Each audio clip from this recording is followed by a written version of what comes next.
Hello and welcome to the Belfast International here at the Mary Peters track. I'm Cathal Dennehy. I'm joined by Phelim Kelly. Yeah, we thought we were actually done for a while, but we forgot we had our Belfast International. So those who tuned in would then try for the Irish National Championships on the weekend. You've got more action. Lots more action, and what a race to start off with here. We've got the women's 100-metre hurdles. As you can see, they're doing their final run-throughs. We've got 6 athletes going to the line here. We'll have Molly Courtney in lane 2, Petra McDonald in lane 3, Heather Patton in lane 4, Sarah Lavin in lane 5, Molly Scott in lane 6, and Megan Mars in lane 7. So a fine blend of from the Bahamas to Northern Ireland to Republic of Ireland to Scotland. Quite the international field to start off with, Phil. Yeah, quite the field and quite the setting as always here for the Belfast International here in the Mary Peters track. Conditions are pretty good as well. A dark cloud overhead, but it's still pretty mild. We're in our t-shirts and shorts for now. Headwind might be a slight headwind, but again, it's very marginal. And yeah, it's good conditions for running, jumping, and throwing here today for our latest edition of the Belfast International, which is also a European Athletics Promotion EAP meet. Yeah, always good to have that EAP badge. Certainly gives you that stamp of credibility on the international stage. So this will be an exciting race to start off with here. Sarah Lavin obviously coming hot off that national championship last weekend in Morton Stadium in Santry, and straight off a good season as well overall. Yeah, she's keeping a good season going. Fourth in the World Universities. Molly Scott is also in good form. Not quite clicking fully yet on the hurdles, but is certainly flying over the 100. I think she's talking to her mother and coach, Dee Scott, saying she's putting a little bit less thought into the 100 and letting it flow, and it's coming at her well. And I can see Sarah Lavin there in the I did ask her, she would have worn at the European Games. She also took a victory for maximum points there in Minsk as well. And Megan Mars just on the outside there to the left of your screen in the red of City of Lisburn, based over in Loughborough still, I think, is a high-end sprinter. She's obviously competing internationally also for Great Britain when she's on top 4, but again, another good athlete to watch out for. Yeah, Sarah Lavin is in the green in the centre of your shot, number 170. Beside her, Heather Patton, the Scot. She was in action at the Lone International earlier this year as well, so no stranger to coming across the water to race here. She was running the 60 hurdles there, and a little further to go here. She's run 13:34 this year, so that's very close to Sarah Lavin's season's best of 13:26. Sarah Lavin is the fastest in the race this year, and of course Molly Scott, rapid improvements from the Carlow athlete this year, 13:59 she's down to. So the full lineup for the first race of the Belfast International. Lane 2, Molly Courtney. Lane 3, Petra McDonald. Lane 4, Heather Patton. Lane 5, Sarah Lavin. Lane 6, Molly Scott. And Lane 7, Megan Mars. 6 athletes for the women's 100-metre hurdles. It's a beautiful evening here in Belfast. So, John, let's see some fast times, Phelim. Although it looks like we have a little headwind at the moment with that wind sock. Yeah, I think it's pretty marginal. Yeah. We'll see for the sprints, but certainly for the distance running, middle distance, there'll be no excuses. There's long jumpers warming up and jumping on the far side as well. I think Keith Marks is jumping into the pit from Clonliffe Harriers. We'll take a look at that in a minute. John Glover is over the main tannoy here. He's the MC for the evening on the local live broadcast, as it were, to the stands. And a sizable crowd. I think it's I don't think you were here last year, Carl, but certainly feels like and looks like a bigger crowd than last year. And the whistle sounds out, so it looks like we are finally going to be able to cut the chat and cut into the action. Oh, we'll keep the chat alongside the action. The full lineup once again. Lane 2, Molly Courtney. Lane 3, Petra McDonald. Lane 4, Heather Patton. Lane 5, Sarah Lavin. Lane 6, Molly Scott. And Lane 7, Megan Mars. I reckon it's going to be between Patton and Lavin, but let's see. I'll go for Lavin. Away they go. Very good start here from Heather Patton in lane 4, but Sarah Lavin usually gets up into a run this stage, and now Lavin starts to come through. Also going well beside her is Molly Scott, but at the moment it's Lavin from Patton. Lavin coming away over the last 2 hurdles. Sarah Lavin comes away 13:44. Excellent win. The windsock looked pretty dead there, so I'd say that was virtually still conditions, and excellent turnaround there from Sarah Lavin after the National Championships last weekend to take victory here at the Belfast International. Yeah, there'll be a little bit of tiredness there, and she's had a good season so far. Then she'll be going next week to the European Team Championships in the home of the Ingebrigtsens in Norway in League One. But yeah, nice crisp hurdling. Got on her way. Looked like Pat might have been coming back at her at one stage, but really held her rhythm. And looks like Molly Scott might have gotten up for third there. I think it was Heather Patton in second, Molly Scott third by the looks of things. So yeah, another good hurdles race there. I think all about this season for Sarah Lavin is putting in a huge block of consistency, and then you can start cutting your teeth into the 13 ones and even that magical 13-second barrier next year, which is kind of the real rubber stamp, benchmark of world class, yeah. And yeah, lots to look forward to for those sprint hurdlers. Great to see the Irish level raised so much with so many taking chunks off this year, indoors and out. So some of the local press in action here now. That's Brian Hill doing the interview probably for the website and also for the Belfast Telegraph. So plenty of media here. I think there's some coverage here for BBC as well. NI and potentially online. And we are on air until just about 9 p.m. tonight. So all going well. Yeah, the men's 5,000. Packed couple of hours. Men's 5K will be wrapping things up at 8:40. Coming next on track is going to be the men's 110 metre hurdles. So they're bumping up a few inches, and the fellas are next up on track. Then some relays, and I was seeing Kieran Kelly warming up over to the side. That's what I was seeing. That must be coming up soon. That'll be the men's 800 metres. So yeah, and we've got 2 relays coming up as well, featuring many of the team that won that World Under-20 silver for Ireland last year. We've seen Patience Jumbagula, Rashida Adeleke, Ciara Neville over there on the back straight doing their changeovers. So I don't know the stats, but somebody was telling me the women's 4x1, they currently ranked 11th in the world. Was that a bit optimistic sounding, or? Well, somebody? I'd be guessing. But anyway, it is another chance for them to kind of essentially, even though they're the underage team, they're essentially the senior team as well. Rashida Adeleke, who is double gold medalist at the European Youth Olympics, is here as well.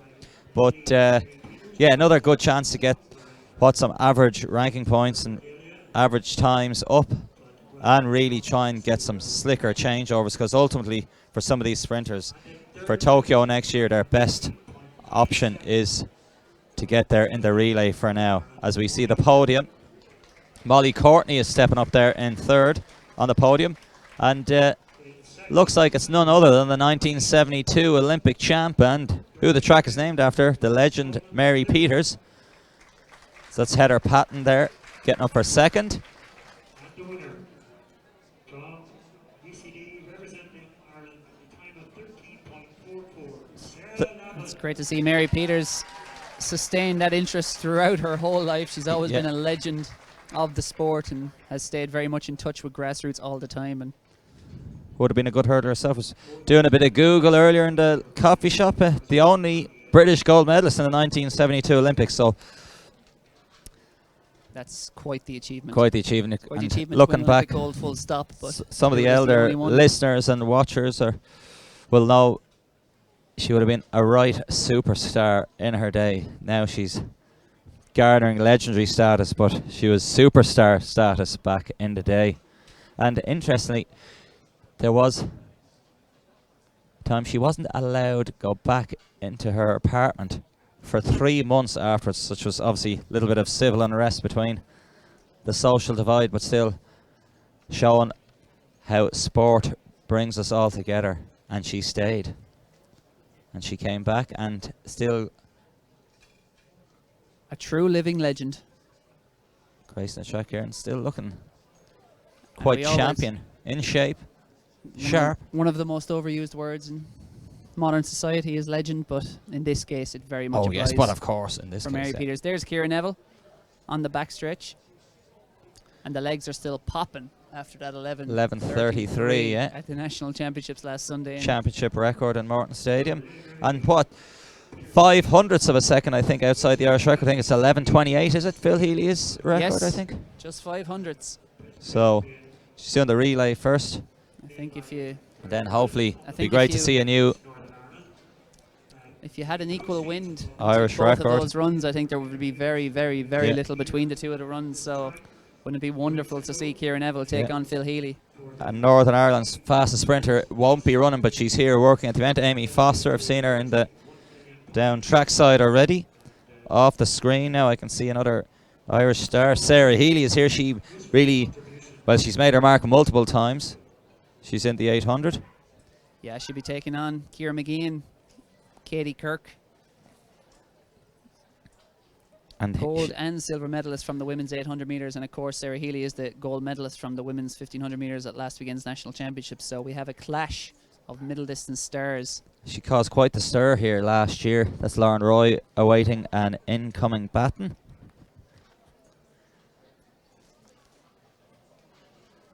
So, yeah, Sarah Smooth Healy made exchange. caused quite the stir, beating Ciara McGeehan here over the 800, running 2:02. Obviously, always renowned as a distance run, and all of a sudden, fleet of foot to go with an engine.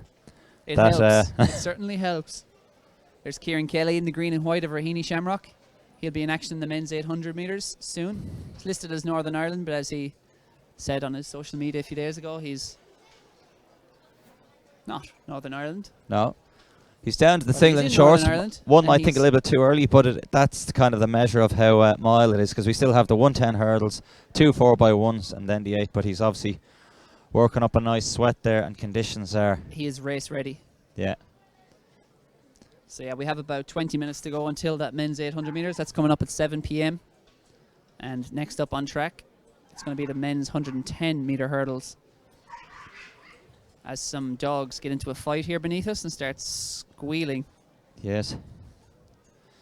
So we might try and see. We'll be able to hold actually over at the long jump area. I think that long jump competition is still progressing, so we'll have a look what jumpers we have here today. Adam McMullen is in the crowd. He's not jumping. They have a nice setup here in Northern Ireland Athletics. A lot of their best athletes are actually also working for the association, which allows them to earn a few pounds and train and Indeed. compete at a high level. It's fantastic to see. Adam McMullen, of course, one of them. So we have 3 athletes in this. It's a mixed long jump, but it looks like all fellas on the lineup. So it's a mixed male long jump, I suppose. Jonathan Hill, Ryan Nixon Stewart, and Keith Marks will be your 3 athletes in Yeah. the long jump that are on our start list anyway. And Keith Marks is actually on the runway right now. Again, he's listed as NIR, but he's from Centre your shot there. Nat. Shockland, Ashburn actually, and he's competing for Clonliffe Harriers there, the famous black and amber singlet. So Keith Marks on the runway, PB and season's best on the program anyway is 7:30. I think he's jumped a bit further than that as his PB, but anyway, he's the favourite for this 3-way tussle and the long jump, and he's got a big run up. Here he goes.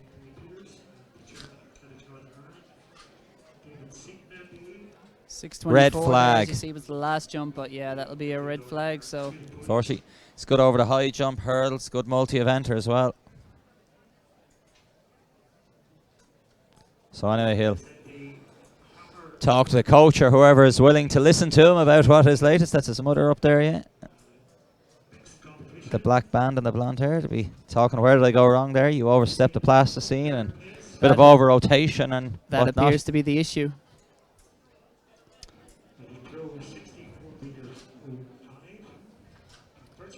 So we've got some great clashes coming up. Of course, that men's 200 metres later, probably the event of the night. Leon Reid, Adam Jamili, really the star of this occasion, star of this meeting. He is here, we can confirm, and he is ready to run fast, and conditions look just about ideal here tonight. It's warm, it's mild, there's very little wind. Hopefully the weather holds up. We have a hammer presentation ongoing here. Chris Bennett takes the title. It was a mixed hammer. The battle of the sexes, the battle of the genders.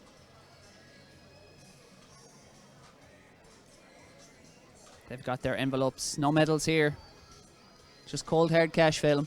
Yeah, cold hard cash. Looks like there was a little scrap there for envelopes. Those are your first three in the mixed hammer. Our female in third place there, and our winner in first. Anyway, give me that cash. Cash money on offer here at this Belfast International. Proudly brought to you by Athletics Northern Ireland and a European Athletics promotion meet. So the men's 110-meter hurdlers are just about ready to, well, just getting ready at the moment behind their blocks. So we'll focus back on track. Sorry, four athletes Four couple there. athletes to the line here. That's Patrick Heffernan. He's in lane 1, Patrick Heffernan. Lane 2 was due to be Shane Aston, but that's empty. Lane 3 is Jake Porter. Lane 4 is David King. Lane 5 is Michael O'Hara. And that's that. And unfortunately, absent in 6 and 7 were due to be Jared O'Donnell and Ben Reynolds, but they're not here. But we'll focus on the 4 who are. David King, a quality hurdler, though, what, 13.55 this year, 13.48 PB. And O'Hara from Jamaica, 13.67 PB and season's best. So we would imagine that it will come down to those two in lanes 4 and 5 and left of your shot, David King and Michael O'Hara. Britain versus Jamaica. Patrick Heffernan on the right. Tullamore Harriers, a man who's been around the world training with some of the best sprint hurdlers. Took himself off to Brooks Johnson in the US. Trained alongside David Oliver for quite a few years and became good friends with David Oliver. Again, he mightn't be up to the level of these lads on paper, but he'd be looking for a PB here. Currently stands at 15.41. He's run 16.3 this year. He certainly hasn't been for the want of trying. I don't know if he supports Arsenal like David Oliver. Oliver's retired now. He's a coach and also still an avid Arsenal fan. One of the real nice guys of global athletics. So again, we probably would one of the biggest set of shoulders ever seen in athletics. Certainly in the high hurdles, looks like I don't know, as a linebacker or something in American football. He would do quite well in the NFL draft. So the full lineup for the men's 110-meter hurdles. Lane 1, Patrick Heffernan. Lane 3, Jake Porter. Lane 4, David King. Lane 5, Michael O'Hara. The favourite, who's run 13.55 this year in lane 4 in that British kit, David King. I think I heard John Glover on the live MC that King is ranked number 8 in the UK this year, so I'm going to go for David King. Bold I'm 1 from prediction. 1 so far in the predictions. 100%, baby. 1 out of 1. Now we're going for 2 out of 2. Don't be afraid to tweet at NTry as well. Maybe we can get up on a few tips and tops. If you've got a few race predictions yourself, tag them there. NTRAI at NTARAI. Or you can find us on Twitter and abuse us directly. Oh yeah, preferably at Cathal Dennehy. That's CATHALDENNEHY. Or at Spill to Phelan your Kelly. rage at him there. We're used to it. Full lineup once again. We Lane have you 1, all Patrick muted. Heffernan. Lane 3, Jake Porter. Lane 4, David King. And Lane 5, Michael O'Hara. We expect it'll come down to Britain versus Jamaica here in Ireland.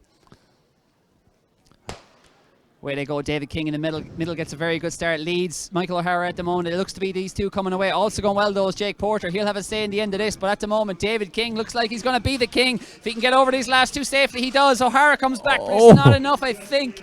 David King is the king. 13.82 seconds. Looks like it was run into a headwind as well. Clattered a few coming home, Phelan, but it had enough done at that stage. Yeah, tightening up, but yeah, he had enough done, as you said, just before those final couple of hurdles. Jake Porter has a good PB, just not on fire and form, but he was great over those first 3 hurdles. Maybe he's been missing some training just for the last few, but certainly got them off to a rocket start. And David King very good over those first 5 hurdles, and then O'Hara coming through towards the end. But looks like King was indeed the king of Belfast today, giving them the royal treatment over the hurdles. I wish I had a name like King. Yes. But then you'd have to be good at something Yeah, to live I was up to going it. to say, yeah. So, David, surely get some David versus Goliath, except he was the favourite, so it doesn't really work. no. So, there's Patrick in the blue and white of Tullamore Harriers. There'll be a few other Tullamore Harriers competing here this evening. I think Mark Milner is here. He's in the 800. He was in the European Under-20 Championships competing for Ireland, and he'll be here for a solid 800-metre race. Probably winning time in the region of around 1:48 in that one. So they now have to scuttle all the hurdles off here. The volunteers and officials have to lower the heights and heave them off. And then we'll be into our 4x100 meter relays. And there's always a bit of carnage in the relays, so we're very much looking forward to those. Who will drop the baton? Who will crack under pressure? Who will hold their nerve? And who will reign supreme? Of course, everyone wants a place at that World Championships in Doha. Yeah. The Irish team will be hoping to stake their claim. And Just we missed out the women at the World Relays in Yokohama earlier this year, but all eyes, of course, down the road will be looking towards Tokyo as we look back to the long jump. And we one of the City of Lisburn athletes. So we haven't mentioned, we'll just watch this here. No. He was a bit angry, tried to stamp down, nearly went head over heels into the sand, but he's just running right through and out. Anyway, he'll look at correct that later. We also haven't mentioned yet, but we have a resident sprints expert we brought with us. He can talk us through the relays later. I do think sprinters, he can argue the toss here now shortly, overcomplicate getting a baton around an oval cylinder. Well, it's not a cylinder, but an oval track. David O'Shea, a former sprinter in his day. Yeah, no he's relation, laughing. I will have you know, to Greg O'Shea, who recently won Love Island. However, he knows him, He knows him. and he's trying to get some invites for us to parties Yeah. involving the Love Island He's crew. hoping to get some live streams with him to get some cash for everybody. Greg, you can't get all the cash for winning Love Island. You're only on it for a week and took a day off. Anyway, there's plenty of fun, frolics and action in store here, but the gist of it is you get the baton around between the changeover zones, which they have changed as well. There's no more acceleration zones. There's just 2 hard blocks. And the official result, actually, we were wrong. Michael O'Hara has been given it. And they're both 13.81. It wouldn't be the first time we were wrong, and it certainly won't be the So last. there goes my 100% record for the meet. Gone quite early, in fact. And Jake Porter, 14.26. Patrick Heffernan, 16.28. Minus 1.6 for those wondering on the wind reading. So a plus 1.6 probably would have seen a 13.6. And yeah, they're long jump there, and I can see Kieran Ellis, she's got her Irish kit on. They are measuring out their marks there now for the changeovers.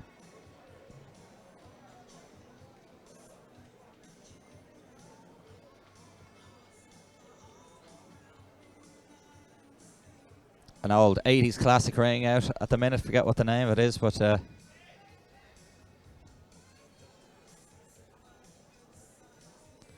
Died in your arms tonight.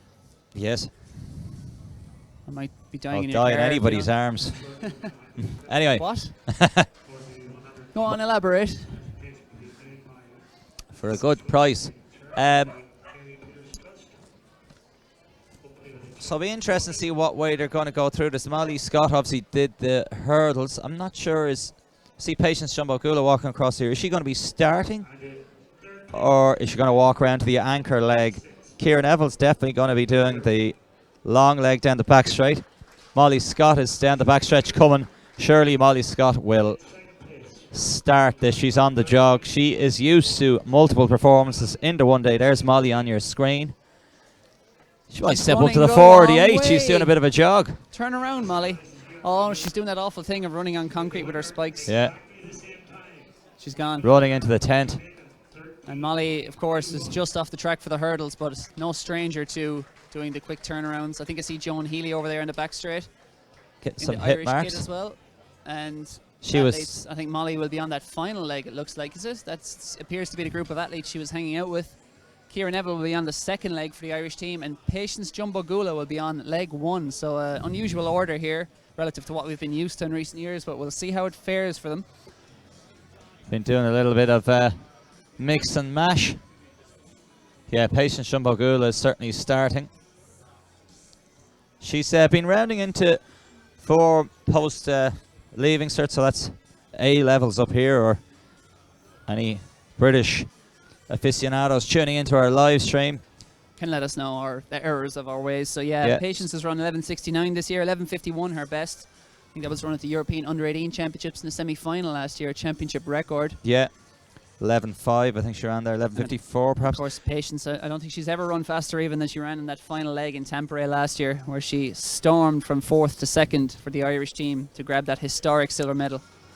But rounding back into shape, she ran, I think, 11.69 the European Under-20s, but 11.61 I think last weekend. So getting yes. back to her best. Training now with Daniel Kilgallen at Tala AC. Counting the steps there back. Setting up those blocks perfectly. Of course, always, as you can see, there is a little tilt on those starting blocks, just kind of angled into the bend.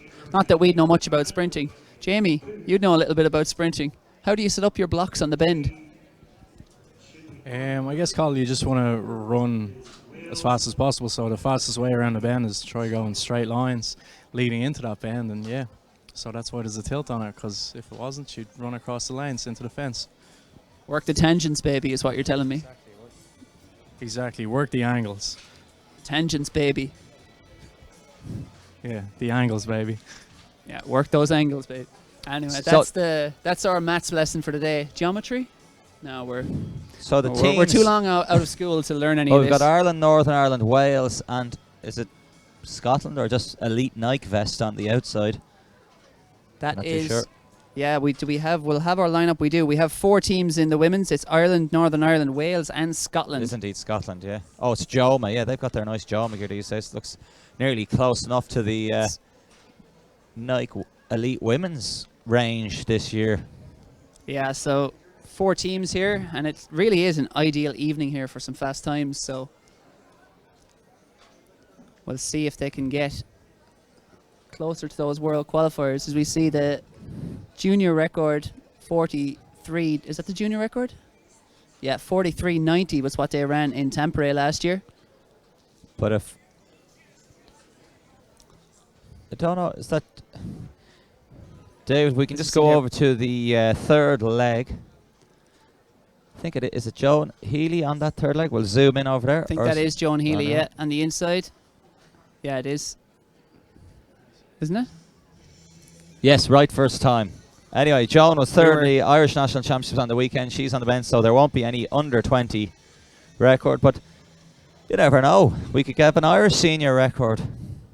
Stranger things have happened. Good conditions. I think that goes back to Barcelona. 2010. I see Coach Daniel Kilgallen here behind us. As you can see there, the block difference. Patience has set her blocks up right on the outside there of lane 2, pointing inward. Some of the others gone for it more central. We'll consult our sprints expert Jamie Davis in a minute to reflect on this performance. But for the moment, the 4 teams to the line for the women's 100 metre, 4x100 metres. Lane 2, Ireland. Lane 3, Northern Ireland. Lane 4, Wales. And lane 5, Scotland. Yeah, settling into their blocks, and they're warming up, setting up for the high jump. We'll see Summer Leckie there shortly as well, but for the minute they're getting their run-throughs live as well. And I'll try and go for 2 out of 3. I'm going to call an Irish victory. It's great to Ireland see that. as opposed to Northern Ireland. Away they go. Good start from Patience on the inside. Wales also going well there out in lane 4, but it's quite even as we go around this first bend. Patience John McGulla just starting to eat up some of that stagger on the Scots. Good change over to Ciara Neville. Now Ciara Neville, the second fastest woman in Irish history, 11.33 last weekend, and she is showing it up that back straight. Certainly appears to lead, but Wales also going very well there in lane 4 too, Phelan. Yeah, couple of safe changeovers there. So Joan Healy is going around the bend here. Looks like it's going to be between Wales and Ireland for this one. What can Molly Scott do? Normally a starter. Can she anchor them to glory? A little bit of a iffy changeover, but looks like Molly Scott's going to take this one for Ireland. Wales on the charge, but Molly Scott has this one. Yes, just 45.07. Not the smoothest changeovers, but the job is done. Ireland, Wales, Scotland, and then Northern Ireland. Victory is secure. Yeah. So it won't have been the time they'll have been dreaming about here. There's no point pretending otherwise. 45.07. It's well off what they're capable of, but it is nonetheless a victory, and most importantly, it is another bit of batting practice. Exactly, yeah, and then get a little bit of practice with the mix and mash, bit of variety with the order of the team. Still looks like Molly Scott is going to be the number one starter, though, at present. Yeah, Molly always renowned as a flying starter. 60, 100, 100 hurdles, relays. Yeah, Really, she's a got few athletes come out of the blocks quite like Molly Scott, but that time she had a different task, bringing it home, and she certainly did that well. rocket start. No harm in a bit of a mix and mash, as we're saying in the Belfast International here. Next up, men's relay. 4 teams going to the line there as well. Northern Ireland, Scotland, Wales, and Northern Ireland under 20. Oh, no Irish team No here. Irish I thought team there was there. going to be a... Well, no Ireland team. Yeah, I thought there was going to be an Ireland team. Anyway, there isn't. That's a pity. So Anyway, they're could setting have up in been a those bit central more. lanes. Obviously, the luxury of only 4 teams. You can pick the ideal lanes, and they're in 3, 4, 5, and 6. Although I don't see any team in lane 5 at the moment, which was due to be Wales. Yeah, they're not there yet. Dean Adams is in the blue T-shirt there on your screen. Also works for Athletics Northern Ireland, member of Ballymena and Antrim, and going to be repping NIR Northern Ireland here. He's going to done a lot of training here. He knows his stuff. He's talking to him just downstairs there, seeing how he was getting on. He's hoping there's still life in the legs after the weekend. He was competing in the Irish National Championships in Morton Stadium in Dublin there on the weekend for Ballymena and Antrim. The Scots are in the house, Results. and they're rocking the headbands. So the result from the last race, it was stayed that way. 45.07 for Ireland. Wales 45.22, Scotland 45.30, and Northern Ireland 46.59.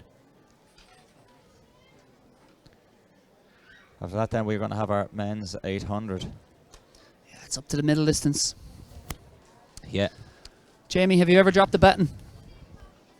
Yeah, several times. I once I messed up my start and I kneed the baton out of my hand and it travelled maybe 3 lanes to the right of me, and yeah, it was a 4x4 though, so we were able to kind of get back in the mix. But yeah, dropped it a few times in the 4x1 as well. Did you at least take anyone else out? No, I didn't actually. I wanted to, but it wouldn't be very nice. The old baton flying out of the hand recalls a famous moment. They were on all the U-bands or S-bands or whatever in Switzerland in 2014 in Zurich for the European Championships. Kambunji and the Swiss 4x1 team all over everywhere. Kambunji rockets out of the blocks, powers her right arm forward, flies the baton out of her hand, and that was the end of that dream. Yes, it was one of the more heartbreaking moments of sport to observe Mujinga Kambunji, but she went on to much bigger and better things, so always good to harness disappointment for a positive, and she certainly did that, but that was heartbreaking. There were floods of tears for the Swiss that day, that night in Zurich. Will we see floods of tears here in Belfast? Possibly. Hopefully tears of joy. Who are we kidding? We want the heartbreak. Absolutely. I thought it was entertaining, that Kambunji baton throw. Anyway, Well, we're how's life working out for you, pal? we're poor human beings. Yeah, we're a poor reflection on society, and perhaps a true reflection on society as well. But anyway, Dean Adams has emerged from hiding behind the pole. She was doing there for a moment to escape our camera's glare, but we've got him, Dean. You can't hide from... Oh, no, he's done it look again. at that magic trick! Oh, he's Oh, getting it again. there he is. Have a little sup of he's water, gone. bit of a dry mouth. It is. He's contracted for big money by Ballygowan, so he just got paid 50 grand to take that swig. Bit like Tom Barr taking that swig of the Red Bull at the Oslo Diamond League, or where? No, not it was one of Oslo. the later ones. It's Big. escaped me. But the 4x100 metres men's, so our Northern Irish team is in lane 3, Scotland in 4, Wales in 5, and Northern Ireland Junior, or under 20 as we call it these days, out in lane 6. I've no real insight to any of these teams, but No 2 real from 3. insight. I'm gonna. Which makes a change from the other events. Well, I'll go for Wales just because. Reliving glorious athletes like the Christian valleys. Malcolm and things like that. who competed for Wales. Yes, whose relevance is extreme here. Although Christian Malcolm has been a British coach with the relays in recent years with Stephen Maguire, and they've both done great Yeah. work, helping them to gold, of course, in that men's. Yeah, Christian Malcolm race now over in in London Australia now 2017. working. David, you might have a quick scan. I might change my mind. I think I see Craig Newell on the back straight there as well. I see He's been running well. Leon Reid is running the anchor as well for the Irish team, or the Northern Irish team, in lane 3. Yeah, I think I'm going to change my prediction now. We'll just go back here, see if I can pick out our second leg runner for Northern Ireland. Not sure. Think it's one of the Ballymena and Antrim runners. His name escapes me. But then down on the bend there, Craig Newell is going to be running on the bend. Another Ballymena and Antrim cracking runner. You'll see him just twisted there. There's Craig Newell, and then we'll we see flick you, around Craig. to the home stretch and Leon Reid. A rather useful sprinter. Rather useful indeed. He's the 200-meter national champ. Last year he was the 100-meter and 200-meter national champ. Yeah, I'm gonna change and say let's hope now for a hometown victory here. My, you've changed your tune. I know. Also in the How coaching, fickle you were. also on the coaching staff here, I see Alan Hughes. He's with the Scottish setup. He was coached by Stuart Hogg back in the day, and a 110 hurdler, international hurdler for Great Britain. He's up here taking a few videos and snaps of changeovers. Could we ask the people over at the far side? We've got what I would call a black flag, but it's a black notepad been raised in the air here because we're not ready to roll yet. If you would be very careful, please, with all the camera equipment, both inside and We've got a white flag at exchange 2, exchange 1 and exchange 3, so we're just waiting on our starters orders here. Although we have some announcements here to some camera equipment I think has to be moved over in the back straight, or No, I think there might be somebody with a football that they'd rather didn't kick the ball with thousands worth of equipment there. well, look, it's good to be kept on your toes. Yeah. The next Georgie Best could have been kicking the ball around there. He's been curtailed. His dream Anyway. has been shattered. So whose dream will be shattered here in the upcoming 60 seconds? Lane 3, Northern Ireland Senior. Lane 4, Scotland. Lane 5, Wales. Lane 6, Northern Ireland under 20. Here. Yes, I'm picking Northern Ireland senior team as well, just to clarify there, in lane 3 for glory. I'll pick 3 baton drops in Northern Ireland under 20. So Away they go. It's a good even start, going well there on the inside. Dean Adams is starting to eat into that stagger, but it's quite even as we go around the first bend. Scotland appear to probably be leading at the moment, and Wales also going well there. How are the changeovers though? Scotland with the crispest changeover. They certainly lead there at the moment in lane 4, right in the middle in that navy strip. Coming up on the inside though, don't forget Craig Newell and Leon Reid still to come. The Scottish runner has gone off very early, but it's still a safe exchange. Wales going after him now, and Craig Newell running up well there on the inside. Remember Leon Reid to come on the anchor leg. Scotland though lead by 3-4 metres. Leon Reid has gone too soon. He had to halt his stride to get the baton. He's in a battle for second with Wales, but no doubt about the winner. The great Scots come home all alone. 40.11. Take victory over Northern Ireland. Wales third, and it is Northern Ireland under 20 back in fourth. I'm going to pick Scotland to win that one. 40.11. once again. I should have known when Alan Hughes was standing near us they meant serious business. Anyway, 40.11. Yeah, it's interesting changeovers for some of them. Even the Scottish runner just on the top bend there looked like he went early too. That is confirmed at 40.11. Confirmed at 40.11. We asked Jamie if you'd ever dropped the baton. Have you ever broken the zone in a relay, Jamie? No, never broken his arm. Amateur error. Only lads like this. Yeah, just guys who go too early. Yep, just need to hold on. Why does that happen? Nerves, just eager to get over that line. We see it happen time and again, even at the highest level, from lads who've won Olympic championships, and they still go too early. Why does it keep happening? Maybe it's miscommunication. It's tricky out there when you've, well, not today, but maybe in a stadium you have 8 guys running into a zone at like 30 kilometers an hour, thousands of people shouting, and then guys decide to shout go rather than maybe calling their name. I don't know. Better comms in that zone I think is needed for certain teams. Cool heads, certainly. Well, we had cool heads there anyway, so no drop batons like we were hoping for. Phelan wanted to see the Tears of Zurich revisited, but he'll have to wait. He'll have to go home and look in the mirror later on if he wants to see that. I don't need to look in the mirror to see that. I can just feel it rolling down as we drive home on another luxurious drive via an apple green Oh, we live the and a highlight. mediocre cup of coffee. There's Summer Leckie. Yeah. From the mediocre to the world class. Yeah, she's World under-20 silver medalist in the high jump. 5th in the European under-20 final this year. Wasn't what she wanted from an athlete of her ability, but says a lot about her that she was not pleased with 5th. yeah, we have our It's Niall Wilkinson. 800. Yeah, talking to Coach Niall, and then just walking off the shot is our men's 800-meter runners. We have a result, Phelim. Sorry to disappoint you, but Northern Ireland did not win. You're 1 for 3 on your predictions. Scotland, of course, were the winners of the men's 4x100, 40.11. Northern Ireland second in 40.79. Wales were third in 41.00. And Northern Ireland under 20 were fourth with 43.34. Yeah, so a more domestic field in this 800, but still we have John Fitzsimons in it, European under-20 medalist, and 6th in the under-23 this year in Gävle, Sweden. Conal Kirk is also in it. He was in the European indoors, in the red there of Kildare AC. You can see John Fitzsimons gave Mark English a good run for his money at the Irish Championships there on the weekend. And Did you say a domestic field? When a man in lane 1 has travelled about... Jamie Davis, you lived in New Zealand for 4 or 5 years. How many miles is that away? I don't operate in miles, Colin, but I think it's maybe 25,000 kilometres. Just fact check me on that, though. We're going to go about 16,000 miles or so there for a rough prediction. But so that's Samuel Brewer of New Zealand. he's Who going to is, bruise something up for us, is he? Who's Hill City, spent the last 6 months sailing around the world to get here. flying Kiwi.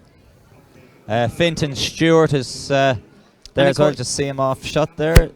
And we City have of another... Derry Spartans going for the Reyes Estevez look with the long black stockings. In lane 5, we have the Continental Flare from definitely the best named athlete in the field, Alessio Padula of Italy.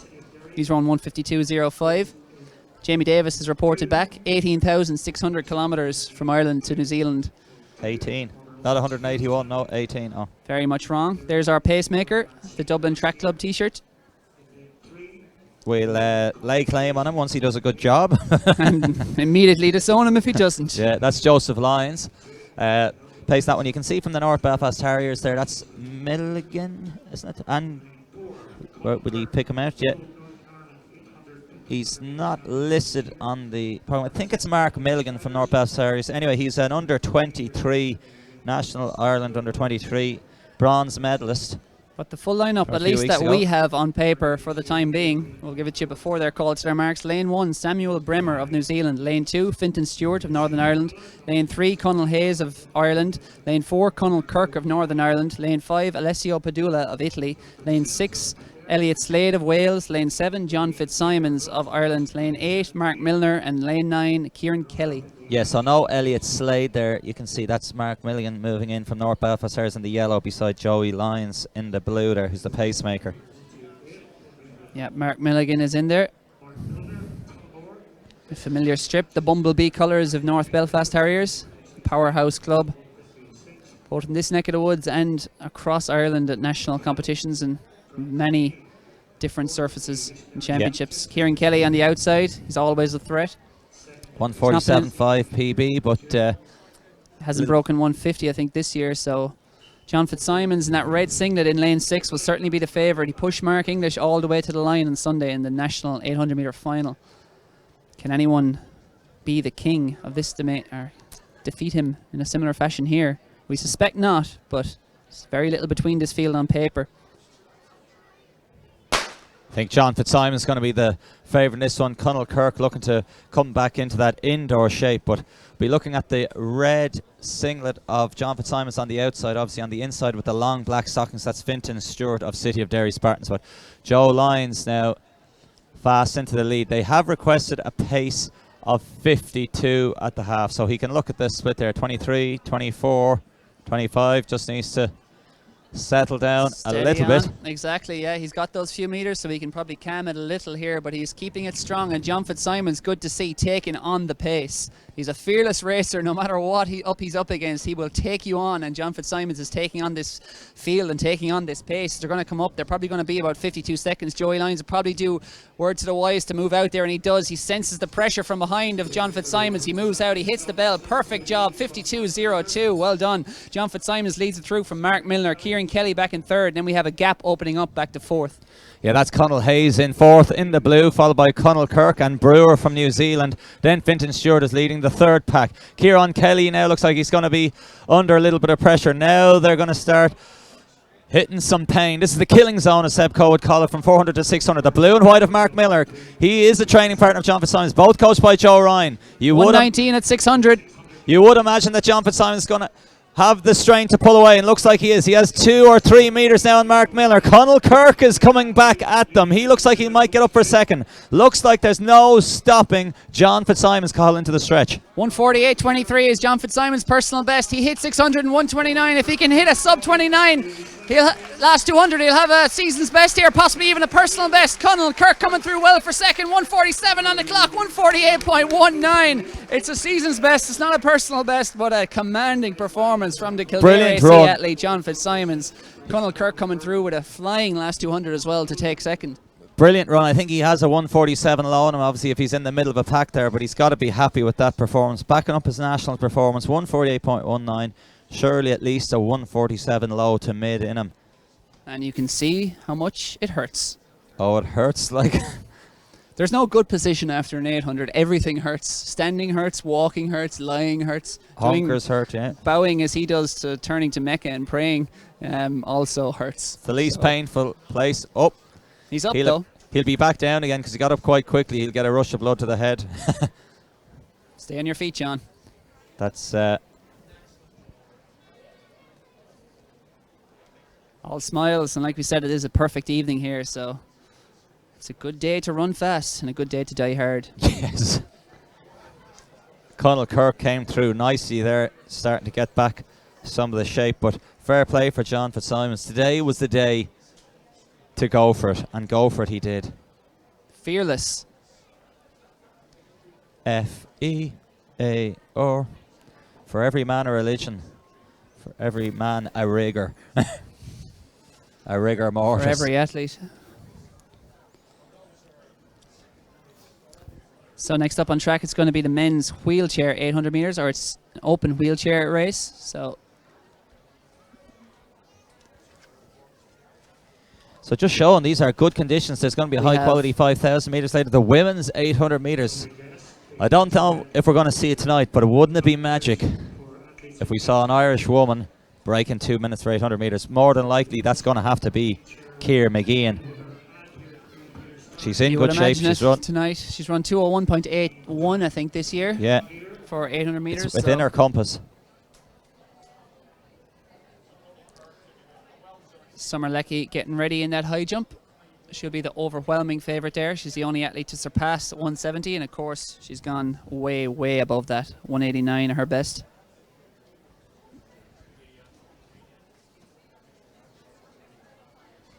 Sorry, 190. She 190, yeah. Very good. That was her silver medal winning jump, was it, or 180? Anyway, you were there in Tampa when she did that. Oh, I forget these things. It was a year ago. 13 months now, but Summer Leckie, no matter what she does in her career, she'll always have a world silver medal. But that will very much not be the height of her ambition. So the men's wheelchair 800 is about to get going here. Let's see, I think 3 or 4 of these athletes were in action at the National Championships in Santry on Saturday. They're back in action here. Lane 2 will be Sean McCullough of Ireland. Lane 3, Isaac Towers of Britain. Lane 4, Jack Agnew of Northern Ireland. Lane 5, Andrew Greer of Northern Ireland.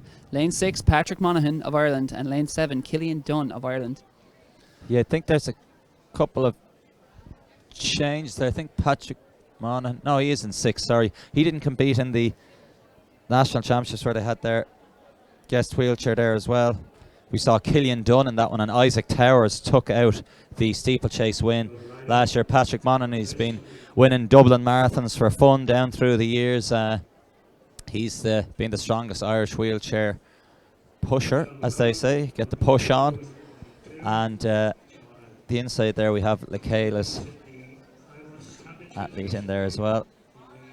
So Patrick Monaghan hails from Kildare as well, so probably encouraging a few more with them. So can Isaac Towers keep his 100% record. He had a great race with Killian Dunn. Killian Dunn was right on his rear, but just couldn't find the strength in the last 100 metres to take out that one on the weekend, on Saturday. Patrick Monaghan, of course, he took up the sport. He was inspired by watching London 2012, and he took up wheelchair racing, and great to be watching it on TV. Won Olympics, and then 4 years later in the Paralympics, and he was due to compete in the 800 and marathon in Rio. Fortunately, I think he got ill before the 800, so had to withdraw there, but he made it around the marathon. A Paralympian, so always to be feared here. Full lineup for the wheelchair 800 metres. Lane 2, Sean McCulloch. Lane 3, Isaac Towers. Lane 4, Jack Agnew. Lane 5, Andrew Greer. Lane 6, Patrick Monaghan. And lane 7, Killian Dunn. So Isaac Towers is in the orange t-shirt there. You're going to be looking out for him. Killian Dunn is in 7. Okay, he's on the outside in the white. And then just inside him in the black and red, and the red helmet, is Patrick Monaghan. So they're on their marks, bringing the wheel up onto the line. It's always interesting to see. They won't run. They'll push a faster second lap than they will the first. Always interesting to see the split. It'll be a negative split because obviously slow start just to get going. Marathon man, maybe Patrick Monaghan is a bit of a slow to start, but he will get into the gears down the back straight. They'll probably try and stay in their lane to get a bit of speed up and try and get into a good position by the break at the 200 metre mark. So Killian Dunn in the white. Looks like he's let Patrick Monaghan up on his inside. Indeed he has. Looks like Patrick Monaghan now is leading this one out through 29-30 seconds through 200 metres. So, and Isaac Towers, I think it is there in second, just benefiting from that slipstream. As you said, he got to almost, well, pole position I guess is out front, but you're not in pole position. You want to be in that slipstream in second, ready to strike. And as you see, he's just sensibly moving out to the outer side. He can feel any pressure from the outside and ready to launch a strike here at Patrick Monaghan as they come through. So Patrick Monaghan takes them through. 56. Isaac Towers back in second.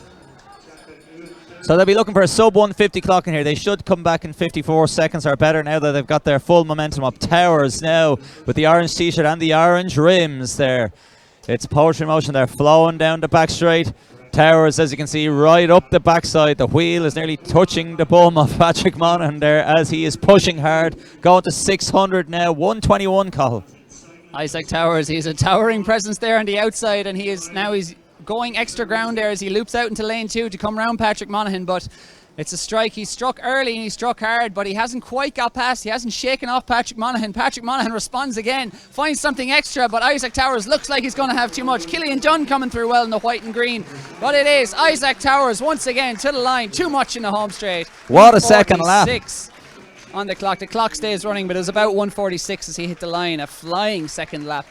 146, so 56 and then 146. So a 56 and a 50. It's not bad. Very good. So hopefully we get an official time on that. Yeah, I'm sure the lasers were working, and they'll slow down the photo finish. They'll be able to give us the electronic official time. We'll bring that to you as soon as we have it, but the laser to finish obviously is probably, I'm imagining, probably set up. I can see it high enough that the racers probably went under it there, which is probably why it didn't stop. Yeah, that's true, yeah. So hopefully there might be some timers there as well. We'll look at sorting that all out. And official times now from the men's 800 metres. John Fitzsimons taking and right on cue. I didn't even know that they're on the screen. John Fitzsimons still in the world of hurt there, but in third place, as they're calling up, 149.87, a nice sub, 150 clocking for Mark Milner, and really getting after it. Connell Kirk, 149.13. That's a season's best.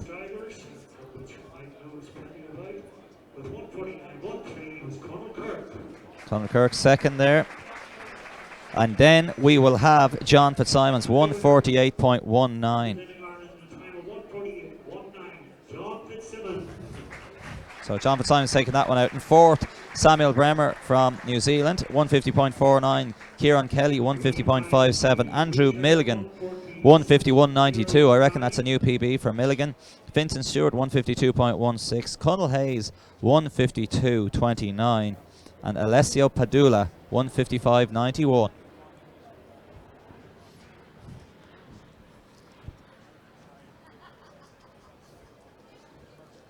So coming up next on track, it's going to be the women's A 100 meters as John Fitzsimons fire on the track. The man in red, 148, great win. Big smiles over to his coach there, Joe Ryan.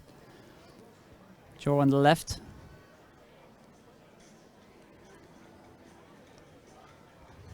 Word of advice, well done, kid, well done. As he points up and says, yes, with 100 to go, I was absolutely goosed. And he found something extra. The exhausted smile fail him. The elation and exhaustion, and he deserves that pat on the head. He took that race on and ran extremely strongly.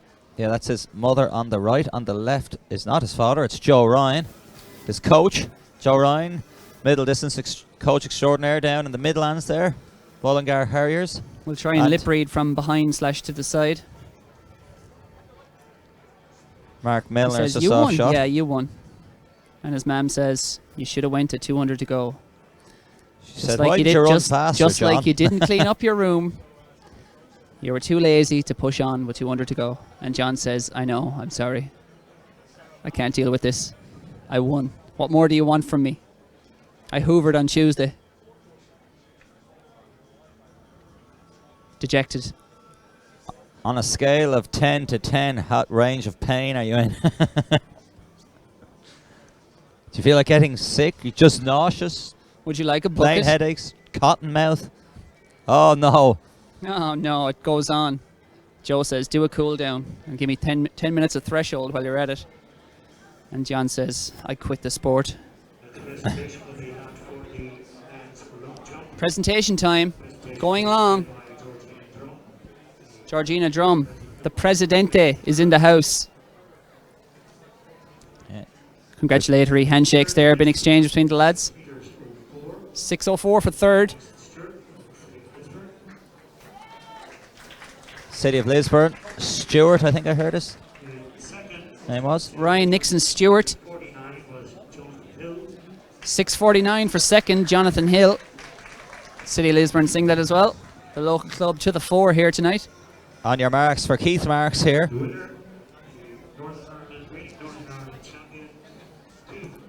On your marks, get set, go get that money, Keith. 7:15 is best jump. No brown envelopes here, it's all white. White collar crime. I mean, white envelopes.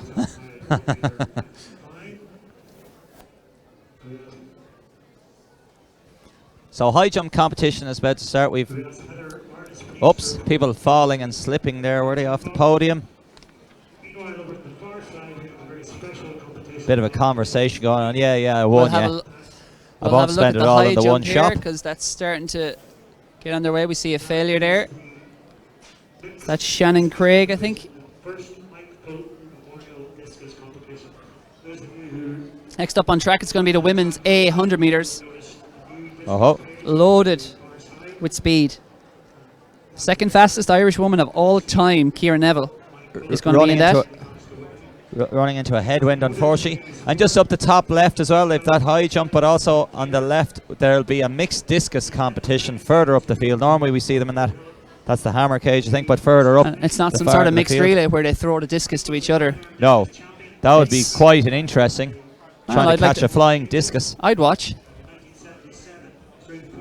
And John Fitzsimons got the spikes off his hands and knees again. But anyway, there's Ciara Neville back in her light blue t-shirt, warm-up gear. I think that's Joan Healy in the black.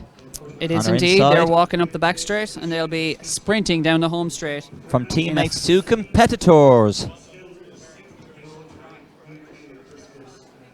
Frenemies.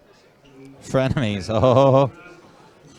So that women's A 100 meters, it's already past post time at the moment, so that'll be coming up very soon. And after that, it'll be the women's B 100 meters. Then it will be the men's A 100 meters. So we say age before beauty, it's A's before B's. Yes. And we had a clearance there in the high jump. We'll try and get you that height now shortly. Will she spin that might be the twisted. board? Oh, yes, she will twisted. Keep twisting. 160. Well twisted, well held. Hold the wheels there and wheel her back around again. Yep, doing a great service.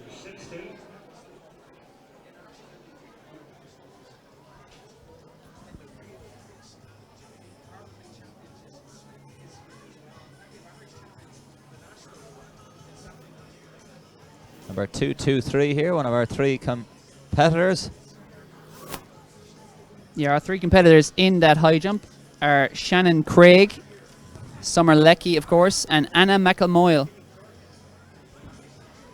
I think this is Shannon Craig.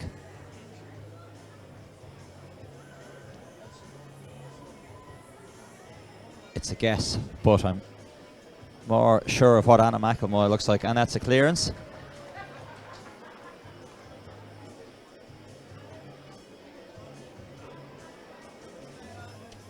So there's a bit of electric guitar streaming out here now on the infield. Oh, that's Anna McElmoyle.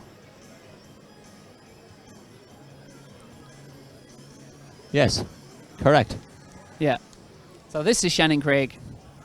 Well, we got there in the end. From Lifford Strabane there, you can see just that's the Lifford Strabane singlet. 160. The throwing order in the discus will be Nick Percy will go first. Anna McElmoyle, Holder second. Summer Leckie, of course. No reason to worry about these lower heights. As we see, Shannon Craig up and over. Jury was out for a few seconds, but she is over. Just clipped it, wobbled it, but it stayed up. That's all that matters. She's moving on up. 165, I'd imagine, will be up very soon. The athletes for the 100-meter sprint are starting to walk around, but we'll stay on the 100 or the high jump for the moment because we have a few minutes before they'll be fully ready to roll. We might get a quick discus throw here as well. I think it's Nick Percy from, I think he's wearing a Shaftesbury Barnet Harriers vest. You've seen that made famous in the London Marathon. The pacemakers wear that. Of course, the club made famous probably by Dave Bedford as that flings out. So a couple of withdrawals, but Nick Percy firing that one out, I think. Yeah, and he's a 63-meter thrower at his best, so Marco that Pons really is in is. this one as well. Unfortunately, the Irish champion, Conall Kirk, is a late withdrawal. Colin Quirk. What did I say? Conall Kirk, or Oh, Quirk. Colin Quirk, yeah. Confusing your 800 man. Yeah. I don't mean to judge Conall Kirk, but I wouldn't say he's a big discus in him. Well, he's got some neat technique. He would have done little athletics back in the day, or fast kids. So result from the 800 wheelchair, 146.09 official for Isaac Towers. Patrick Monaghan 146.59, a cracker. Killian Dunn 147.45. Jack Agnew 147.75. Sean McCullough 153.71. And Andrew Greer 202.60. And we're racing ahead here because the women's 100-meter A finalists are on the start line, about to be called to their blocks. A late withdrawal is going to be Patience Jumbo Gula in that empty lane 3. So the full lineup from the inside: lane 1, Hannah Breer of Wales; lane 2, Joan Healy of Ireland; lane 4, Ciara Neville of Ireland; lane 5, Alicia Rees of Scotland; lane 6, Shannon Malone of Wales; lane 7, Molly Scott of Ireland; and lane 8, Lauren Roy of Northern Ireland. The favourite in the blue, smack down bang the centre of your shot, that is Ciara Neville, the Emerald AC athlete, the second fastest of all time in Ireland. It's like stars in their eyes, and it's like a stage set change of costume from the green to the blue. And The sponsors happy. Exactly, keep the blue steel going here now. And Good to see rocket Evan down Moore the as well, track. or one of her backers. She was starring in an ad for them there earlier on this year. And Yeah, they're they- certainly getting their money's worth now. She's lighting up European under-23 finalist over 100 metres to the national 100-metre champion. Second fastest Irish woman of all time now. But Hannah Breer on the inside in that red strip, she's an 11:39 athlete at her best, 11:77 this year. So she probably shouldn't be challenging Ciara Neville, but shouldn't be too far away at the same time. Alicia Rees of Scotland in the navy beside Ciara Neville in lane 5. She's run 11:59 at her best, 11:61 this year. Shannon Malone of Wales to the left of her, 11:62 this year. Molly Scott, of course, 11:70. 100-metre and 100-metre hurdles PB this year. Lauren Roy, 11:92 at her best, and she had a flying indoor season, the youngster from Northern Ireland. Yeah, and Molly Scott down to 11:58 at the national championships now. So Of course. to be fair, they It happened on the weekend, so they probably had them typed up, didn't We've they? amnesia. He'll read anything off the... If it's on paper, it must be true. Ron Burgundy, he will read anything on that teleprompter. Even though we don't have one, unfortunately, we'd be better. Paper's starting to blow around the place, so that unfortunately the headwind is picking up. But the bad news is that it is indeed a headwind. The wind sock is blowing right down into their faces, probably diagonally slightly across the track now. But it might help the 200-meter runners on the first 30 meters, but that's about all.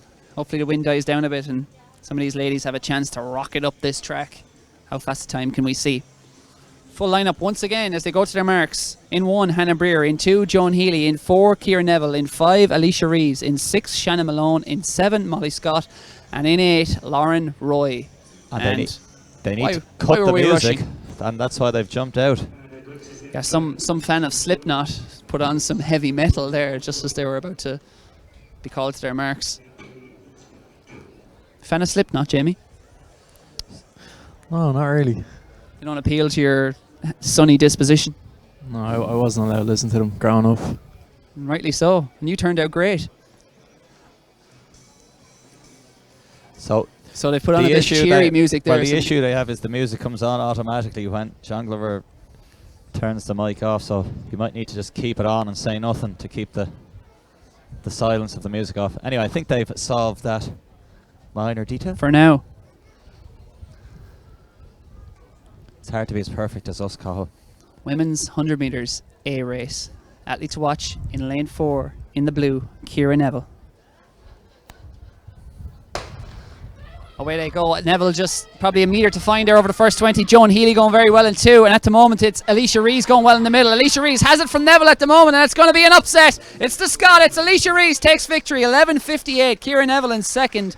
Very close there in the inside. Hannah Breer and Joan Healy for 3rd.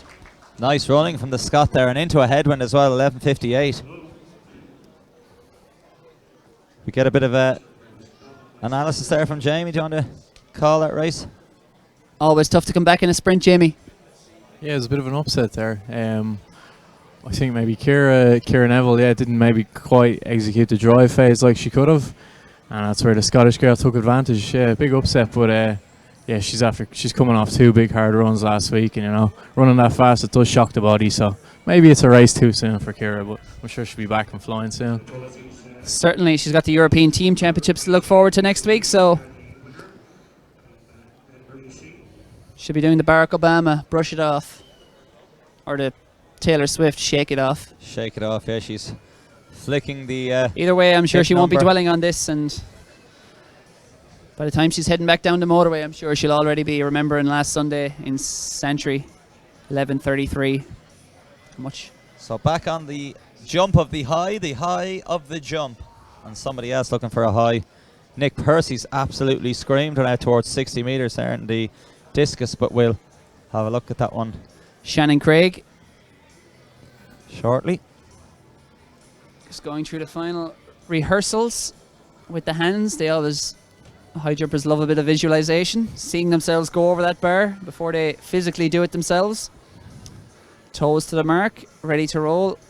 She's done it all in her head. Can she do it on the track?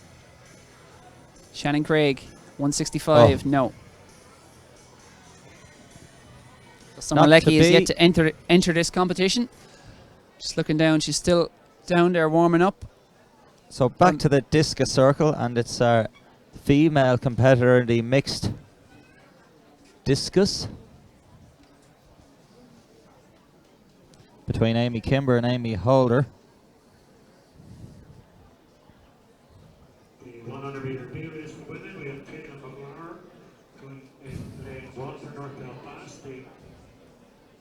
Next up on track will be the women's B 100 meters, and they're very nearly being called to their marks, so we better give you that full lineup before we get distracted too much, which is always a risk.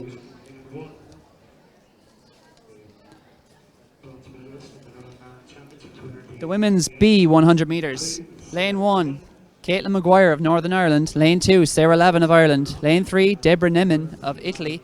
Lane 4, Hannah Williams of Wales. Lane 5, Micah Moore of Wales. Lane 6, Katie Wiper of Scotland. Lane 7, Chloe Lambert of Scotland. And Lane 8, back from the hurdles, just like Sarah Lavin. Petra McDonald. Oh no, Sarah Lavin was not in the hurdles. Wait, I'm confusing myself. Yes, she was. She What was am in I the on hurdles, about? you're correct. Petra McDonald of Bahamas is in lane 8. It was the relay I was thinking of there for a second. There's too many athletes doubling up here. It's getting confusing. Stop it. So the fastest in the field is Katie Wiper of Scotland with 11.63. Mika Moore of Wales, 11.64 as well.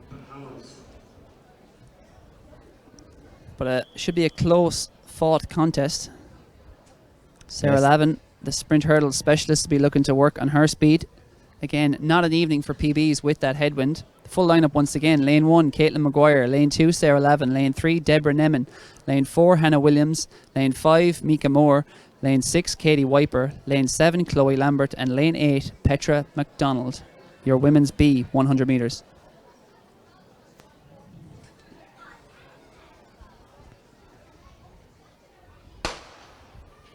Very even start here, going well there of Mika Moore in lane 5 of Wales, but it's very even at the moment. Katie Wiper coming through, and Sarah Lavin is absolutely flying. She's got a 2-3 metre advantage. It's only growing as she goes to the line. 11.74. Pleased I with think that's that. going to be a personal best, I think. Has to be close enough. I think she's going to be pretty pleased. We'll get the reaction as she turns around. Smiling, yes, and always going to be happy, obviously, with a victory. But I think she's going to be pretty pleased with that. 100 hurdles in the bank, into a headwind as well. And the 100 metre A result, which is into a 0.9 headwind, minus 0.9, was won by Alicia Rees of Scotland, 11.57.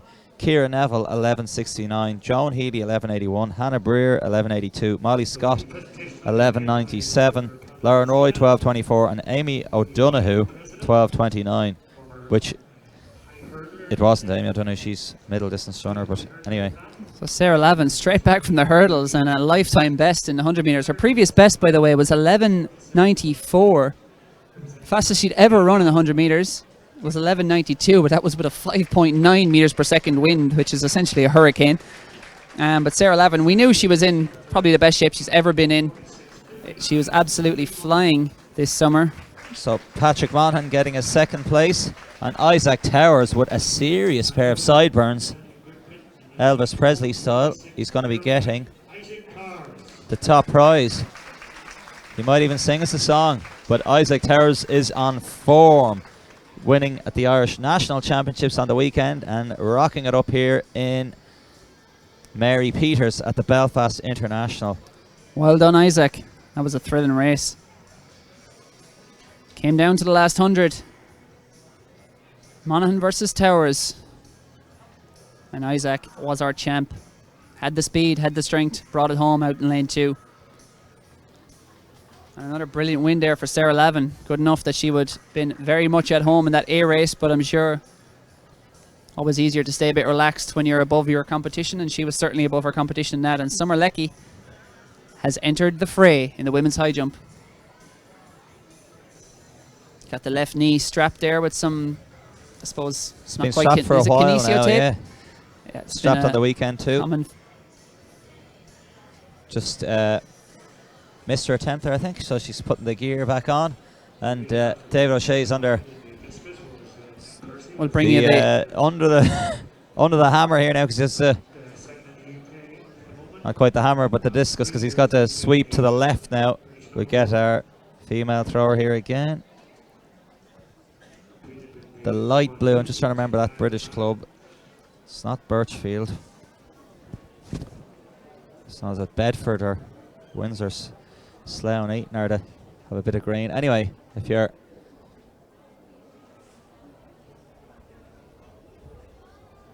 an expert on your British clubs, you used to compete for Kent. I used to be more au fait back in the day of the colours of all the clubs. Marco Pons is stepping into the discus circle, though. we have GMT some in results. Wexford. Based over in, I don't know, is it Switzerland or Portugal he is? Portugal. Yes. He's often likes to post a good surfing video of some of the crazy waves over there. Marco Pons. And he said he's staying based there.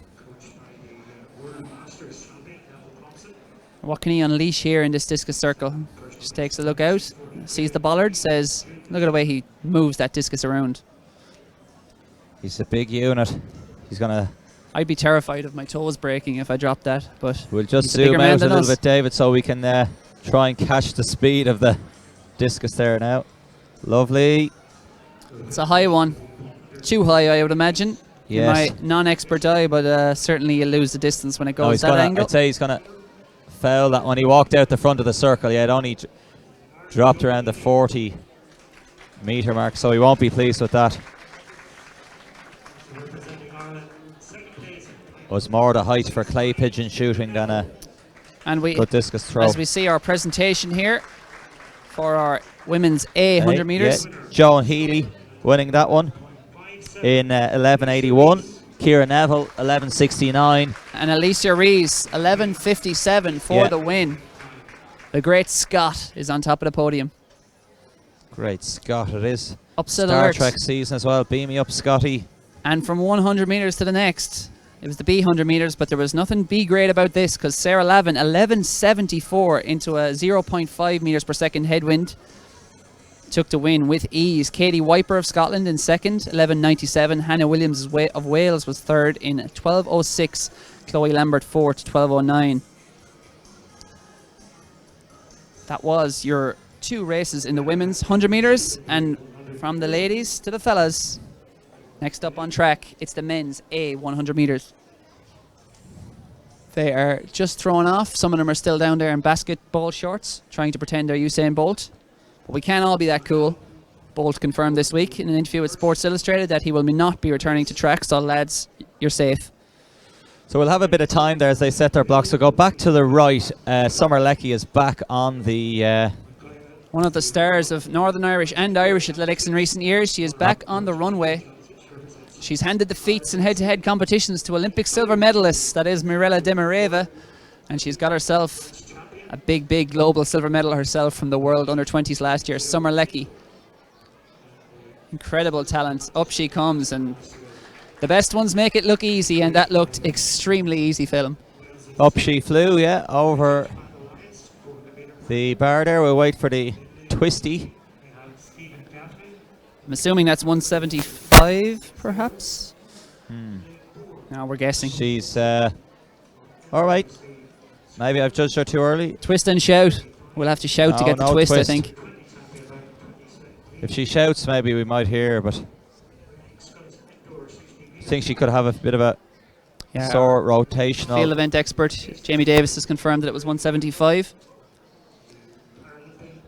So a facile clearance there for Summer Leckie. She'll be targeting into the 180s here tonight, hoping to give the Northern Irish crowd a treat here in Belfast.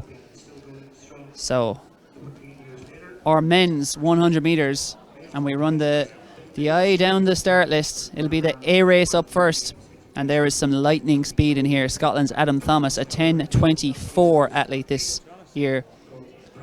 Really impressive sprinting. Scotland's Michael Olsen, 10.35 this year. Ireland will be represented by Éanna Madden. I'm just looking down. I think he'll be absent. Yeah, he pulled up. Just a bit of tightness at the weekend. Stephen Gaffney will be taking his place. The Dubliner, I think he's in the 200 as well later on, so he'll be honing his speed here. But Éanna Madden, of course, the Carrick athlete, just felt a little bit of tightness at the weekend and played it safe. Didn't want to sacrifice his whole season for one race, so wisely it's of course an elongated season this year. Runs all the way to the end of September, and there's plenty on the domestic front with Cork City Sports coming up on the 14th of August, Morton Games on the 21st of August. Lots more to look forward to for all of these athletes, although some have already taken off on their holidays, Phil. Of course they have. We wouldn't know about such a thing. No, we're committed to the cause. Addicts to the core. Good call by Gaffney, I think, to fill in. I think he's in the 200 later, but I think good to get a run out over the 100. It's always like the quandary over the warm-ups, and sometimes a bit of a race before, and it's a great way of extending the warm-up, because if you try to do it as a rep beforehand, you're not quite really going to hit full tilt. The body is rejecting a hard effort before, and it's in safety mode, save all the energy for the race. So Yeah, these hundreds, and I see the 800-meter women striding down the back straight as well. So That'll be a cracking race. Middle distance fans, stay tuned. We've just got 200 metres to get through first, but what a cracking 2 races they are going to be. The full lineup for the A men's 100 metres. In lane 1 from Wales, Makoye Kempingele. He's run 10.61 this year. Lane 2 will be Samuel Gordon-Lloyd of Wales, 10.5 this year. Lane 3, Stephen Gaffney. we might just get Marco Pansari just quickly before they... Oh, it's about to start, is it? Yeah, we're going to be called to our marks very soon, so we better stay with the 100 metres for the moment. Lane 4 is going to be Michael Olsen of Scotland. Lane 5, Jason Smith of Northern Ireland. Lane 6, Adam Thomas of Scotland. Lane 7, Fraser Angus of Scotland. Lane 8, Dean Adams of Northern Ireland. Jason Smith, of course, 10.22 at his best. He hasn't been obviously been running that this year. That was a few years back now.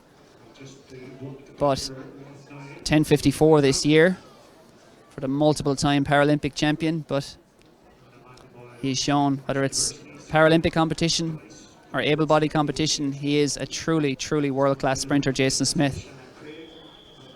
And nothing less than victory, I suspect, will satisfy him here tonight in front of the home crowd. But the favourite, you'd have to imagine, in lane 6, Adam Thomas of Scotland. 10.23 at his best, 10.24 this year.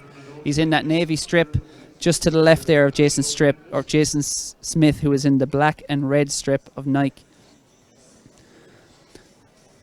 But Michael Olsen there just to the right in the white headband of Scotland. He was just in action in the relay on that first leg for the Scots there.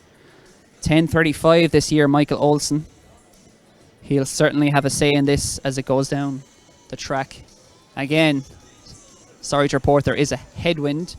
As we saw with Sarah Lavin, that was no barriers to fast time. It was only 0.5, so let's hope it's not too strong in these men's faces as they rocket down the track for the fastest race we'll see all evening here at the Belfast International.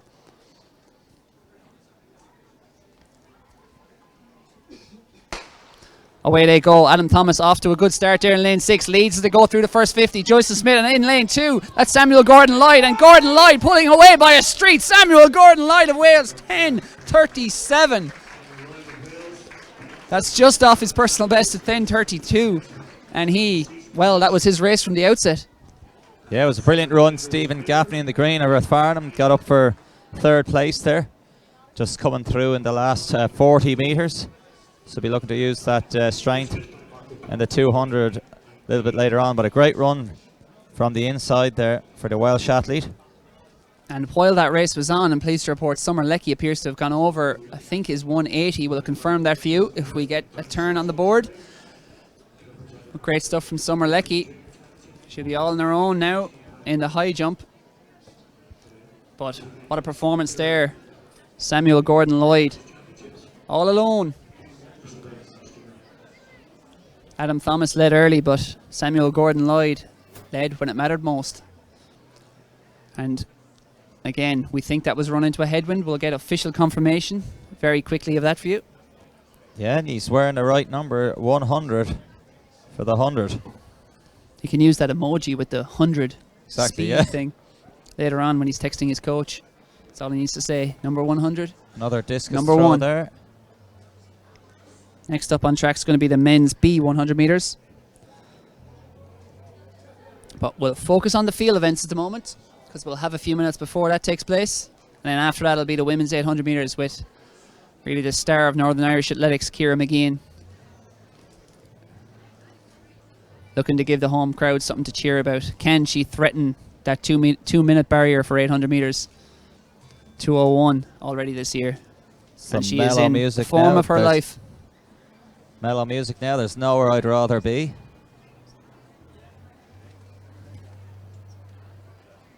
I just get it before we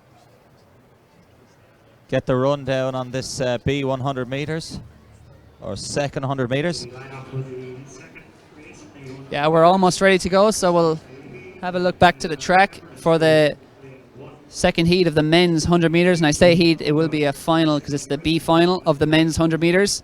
From the inside, lane 1 is Oliver Swinney of Northern Ireland. Lane 2, Kashif Tayebi of United Arab Emirates. Lane 3, Lewis Albrow of Northern Ireland. Lane 4, Cameron Tyndall of Scotland. Lane 5, Aaron Owen of Wales. Lane 6, Owen Hughes of Wales. Lane 7, Christian Robinson of Northern Ireland. And Lane 8, Josh Brown of Wales. Fastest in the field on personal best is Cameron Tyndall of Scotland, who's run 10:42. But he hasn't been quite up to that form this year. Yeah, I think there's just been a slight change. I think that's Kashif Tayebi out on the outside there from the UAE because it's Yep. the two Northern Ireland And it athletes looks like, in is it 2 and Christian 3. Robinson, I think, then was due to be in 7? I think he's still in 7, just in 8 Oh, yeah. is Christian Robinson still is in 7, but Josh Brown is not there, and it's Tayebi from UAE out in 8 there. And this Belfast International brought to you by Athletics Northern Ireland, strained by N-Try, and plenty of sponsors in between.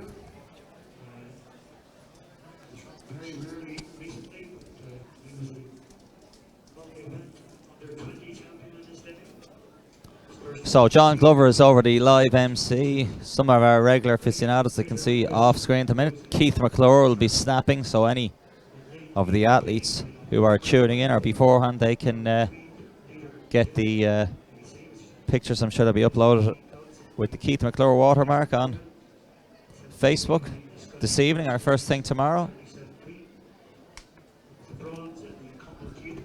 Our 100-metre runners. Matt Elias, another legend of athletics. He's a Welsh sprint coach and used to have the great red hair sometimes for the Commonwealth Games. Good over the 4 hurdles and a great relay runner, but getting into their blocks now for this.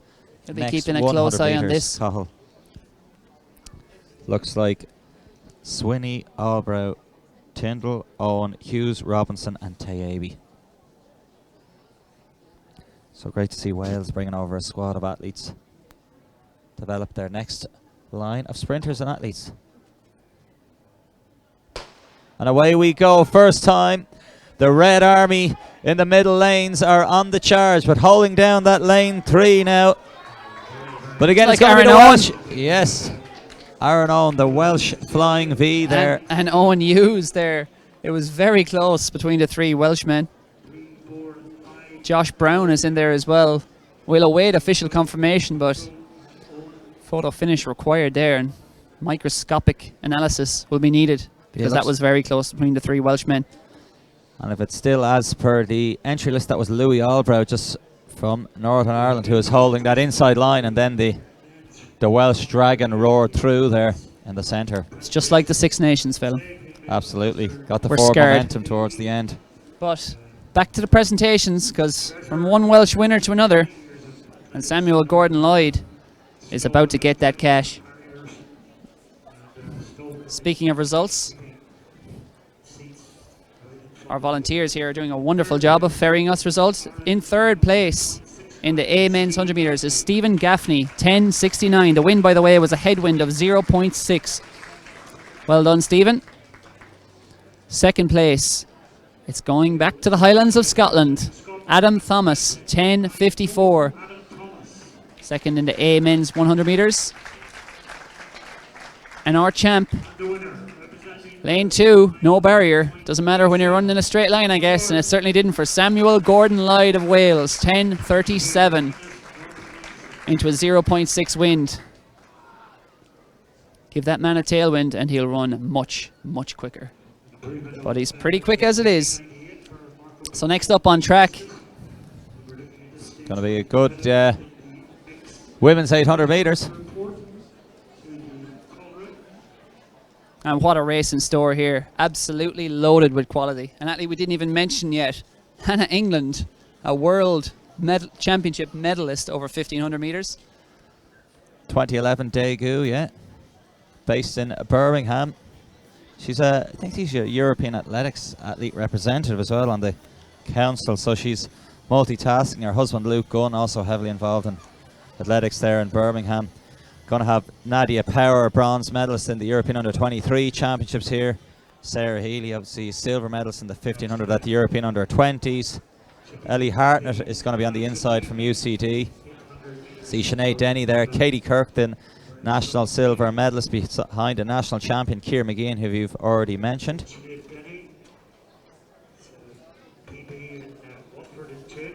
So a stellar field.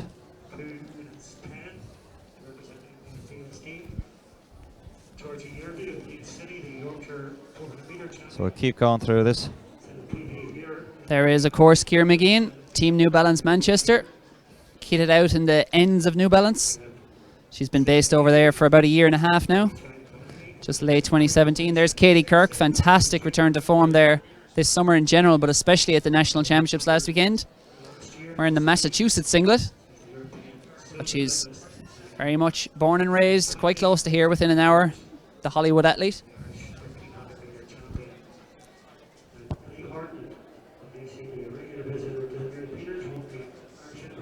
How fast can they go? We haven't seen big wind readings here tonight. This could be a quick one, especially if the pacemaker does their job. Yeah, Jackie Fairchild is down for the pacemaking. And so the full lineup for this women's 800 metres. We're expecting 1:29 at 600 by Jackie Fairchild. From the inside, Sinead Denny of, well, it's listed as Northern Ireland, but it's very much Ireland.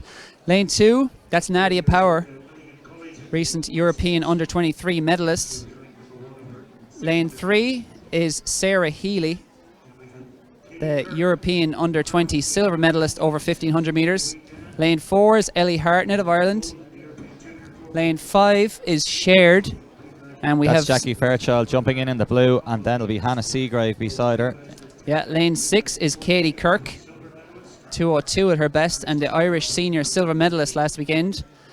Lane 7 in the yellow singlet, an athlete really who needs absolutely no introduction, Ciara McGeehan, 4:01 1500 this year, en route to a 4:19 mile in Monaco, second fastest Irish woman of all time over the mile, and really a two-time European medalist, European outdoor bronze back in 2016 over 1500 metres, and European indoor bronze over 1500 metres earlier this year in Glasgow. Ciara McGeehan is in absolutely flying form. She goes in lane 7, 2:00.79 her best.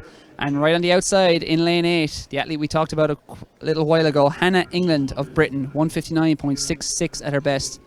She's not in that form at the moment, but she has the class to always be a threat. Pace we're looking for is 1:29 at 600. If they hit it, who can bring it home? And could we possibly see it sub 2 minute 800 metres? Ciara McGeehan, the one thing she always does is run without fear, and she'll give it the best she can tonight. Hannah Seagrave in the green shorts.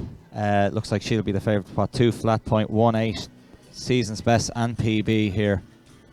Yeah, but it's an outstanding standard, and you'd have to imagine that'll be tough to beat even for Ciara McGeehan, the form she brings in. Unfortunately, the music is ringing out just before the start here. Let's have to cut that music and get this 800 going.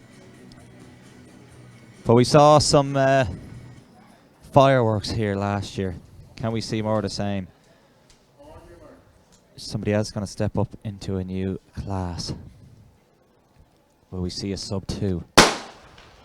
Away we go, first time. All in blue is going to be Jackie Fairchild. She is the pace. You can see her just peering herself into the lead. Seagrave in the green shorts is just going to be right behind her. In the yellow, McGeehan is wearing her Team New Balance Manchester. That's, of course, where she is based. She's in that third slot. Seagrave in second. And then you can see Nadia Power in the luminous yellow as well in fourth there. And just Sarah Healy in the black just behind. Seagrave is holding that spot. Somebody's going to have to be brave if they want to get a sub 2 clock. And currently that's Seagrave from McGeehan, from Hannah England, from Nadia Power, from Sarah Healy. So some of them playing a little bit of possum. Last two, Denny and Hartnett, and Yearby in there as well. Yeah, at the moment it doesn't look like there's an over willingness to go with the pace. Jackie Fairchild hit 200 metres. It was just below 29 seconds, so I imagine we're going to be hitting about 59 to 60 here. It is Seagrave, the favourite, who has taken pole position at the front, doing most of the work. They hit 400 now in 60.30. The field will go through in about 61. Sarah Healy just moving up there on the shoulder of Hannah England, back in fourth in the main pack. But the main pack at the moment is led by Hannah Seagrave. Ciara McGeehan, the home hero, is in pole position though to strike if she has enough in this last 300. Yeah, so there are gaps forming. Nadia Power is going to have to pay closer order because Hannah England is just about hanging on. To fill that slot, Power is going to have to do it. Doesn't look like there's going to be the fireworks of Healy again this year in the 800 metres. Fairclough will get to 600, was due to get 129, but 131 isn't too bad, and she's just stepped off the track. So Seagrave from McGeehan, from Power, from England, Katie Kirk now moving into the reckoning. She had a big finish last weekend, but still looks like it's going to be between McGeehan and Seagrave. McGeehan wasn't going to set herself up to be beaten 2 times in 2 years in Belfast, and looks like she's going to swing around and into the straightaway and give the home crowd what they want, Cathal. McGeehan hits the front with 50 to go, and there's no answer to this from Seagrave. The home hero rises. The Queen of Belfast, Ciara McGeehan, strikes for home. 2:02.40. Seagrave in second. Nadia Power comes through for third, and a typically flying finish from Katie Kirk takes fourth. Yeah, I think it was even splits there from McGeehan. 61-61. There was 60.3, and she was a little bit off that, so 2:61 flat splits, and probably even really getting going in that last 120 metres. Brilliant run from Ciara McGeehan. That last 50 was hugely impressive. Some people were asking questions at the weekend. Katie Kirk was flying home, and she'd Nadia Power chasing her as well, and Claire Mooney, Ciara McGeehan. People were wondering. I know Jerry Kieran on TV wasn't overly impressed, saying it wasn't a positive run looking towards the World Championship, but I tell you what, 4 days later she has answered that in unmistakable terms here in Belfast with that last 50, going away from a 2-minute flat 800 metre athlete. I think the National Championships, 185 is on the high jump now. We'll just go over to Summer Leckie there in the high jump there. She's at 185, but I think the National Championships are certainly overrated. And talking to Sonia O'Sullivan earlier, they are more of a nuisance for an athlete of that level than winning. You know, whereas like without being disrespectful, for a national caliber athlete, it's a big title. But for the elite athletes, it's something they have to do. It's an obligation. She did as much as she needed to do to win the title, and just a failure there from Summer Leckie. But now McGeehan ramping it up again, and still a little while to go to Doha. Doesn't need to be far on sinners, but that is a good show of strength and speed endurance. Even split so too. I think there's definitely a sub 2 minutes in her, and certainly looks in sub 2 minute shape right now. Yeah, there's a lot more there. If you put her in a sub 2 minute race in Monaco, the likes of that, you'd love to see how Ciara McGeehan would fare, because that was a very easy looking 2:02 from her there. Superb performance from magnificent McGeehan. She stepped off the track in Monaco that night. Now, she was hurting as much as you expect an athlete to hurt after a 4:19 mile. But she said, you know, I have to peak in October, and there we were in the middle of July, and she just run the second fastest mile in Irish history by a woman. And I think this is good for McGeehan. Just a slightly lower tier meet. It's important to win. It's good for the comps to get some wins, and of course here on a track where she's trained a lot as a young developing athlete. Yeah, when you've only 2 laps of the track to do, I'm sure it feels quite nice when you've already lapped that track probably thousands of times in her life. But it's brilliant. You can't beat winning. She's won twice in the space of 4 days now. Yeah, 3 times if you count the heat. 3 times, yeah. 3 times in 5 days. And her heat was also incredibly impressive. But really, I suppose you have to judge it off the caliber. And the reason Jerry Kiernan would not have been impressed the weekend was, I suppose, the caliber of athlete she was beating. It wasn't. But to beat Hannah Seagrave, a 2:00 athlete this year in the manner she did there, hugely impressive from Ciara McGeehan. Lots to look forward to, and well done to Coach Steve Vernon at Team New Balance Manchester, doing a great job over there. And we'll see another of his athletes, Yip Vastenberg, in I think it is the women's 3K it is later. Yeah, and I think he'll probably have somebody in the men's 5K as well. He's got a few runners in that. They're warming up for the men's 400. They're warming up for the, looks like it's going to be a mixed javelin as well. Summer Leckie is picking up her marks there. Her competition is done. Yeah, Summer Leckie, her best outdoors this year is 184, so she was trying 185 there. We assume it was 180 that she won that competition with. She was always going to be in a class of her own here tonight, but good to get to win. She cleared 180 to win the national title at the weekend. Possibly his first competition up here. Ah yes, of course. What am I saying? Look at the result. Pipped her for the national title, but still. So next up on track, we have a couple of results here, and the official 800 result there, Carl, as well. I'll bring them over to the presentation here, I'm sure. But 2:02.40 for McGeehan, 2:03.07 for Seagrave, Power 2:03.40. Great season of consistency for Nadia. The European Under-23 bronze medalist getting the 3rd spot here. Katie Kirk running 2:04.43, really getting back ever closer to her best. I think her PB's 2:02. Han England 2:05.0. She'd be pretty pleased with that, I reckon. Ellie Hartnett 2:07.26. Sarah Healy 2:07.39. And Sinead Denny, nice run, 2:07.65. Well done to all of them. And from the 2-lap tango to the 1-lap hell show. No, I don't know where I'm going with that. Anyway, the men's A 400 meters, they're behind the blocks, jigging around, burning off all that nervous energy before they go to the line. And they're ready to roll. We had a cracker at the National Championships last Sunday. What will we get here? The A race is going to have 5 athletes in it. Or 6 athletes? 6 athletes. In lane 2, Adam Hughes. Now he looks like he's in lane 3. Yes, City of Lisburn there, yeah. Yeah, Adam Hughes is in lane 3. Andrew Mellon is in lane 4. Then we have what looks like 2 Welsh athletes. Owen Smith, I'm guessing, is in lane 5. Or that's our start lists are letting us down. So we're going to have to. Certainly on the outside. Craig Newell is most certainly on the outside, and Joseph Breer. Yeah, Luke Lennon Ford is absent. So the 2 Welsh athletes are Owen Smith and Joseph Breer. They will be in lanes 5 and 6. Craig Newell will be in lane 7 in that black singlet. Adam Hughes was on the Irish under-20 team that reached a 4x400 meter final in Borås, Sweden, just over 12 days ago now or so. And he's back. He was in action at the National Championships as well last weekend, as was Andrew Mellon in that 400 meter final. Didn't get a medal this time, but he's been a fixture of Irish 400 meter running and a great exponent of it indeed in recent years. 46.80 is Andrew Mellon's best. Owen Smith in lane 5 has run 46.23, and Joseph Breer in 6 has run 46.66 this year. So you'd have to imagine the 2 Welshmen will be the favourites here, 46.83 and 46.66.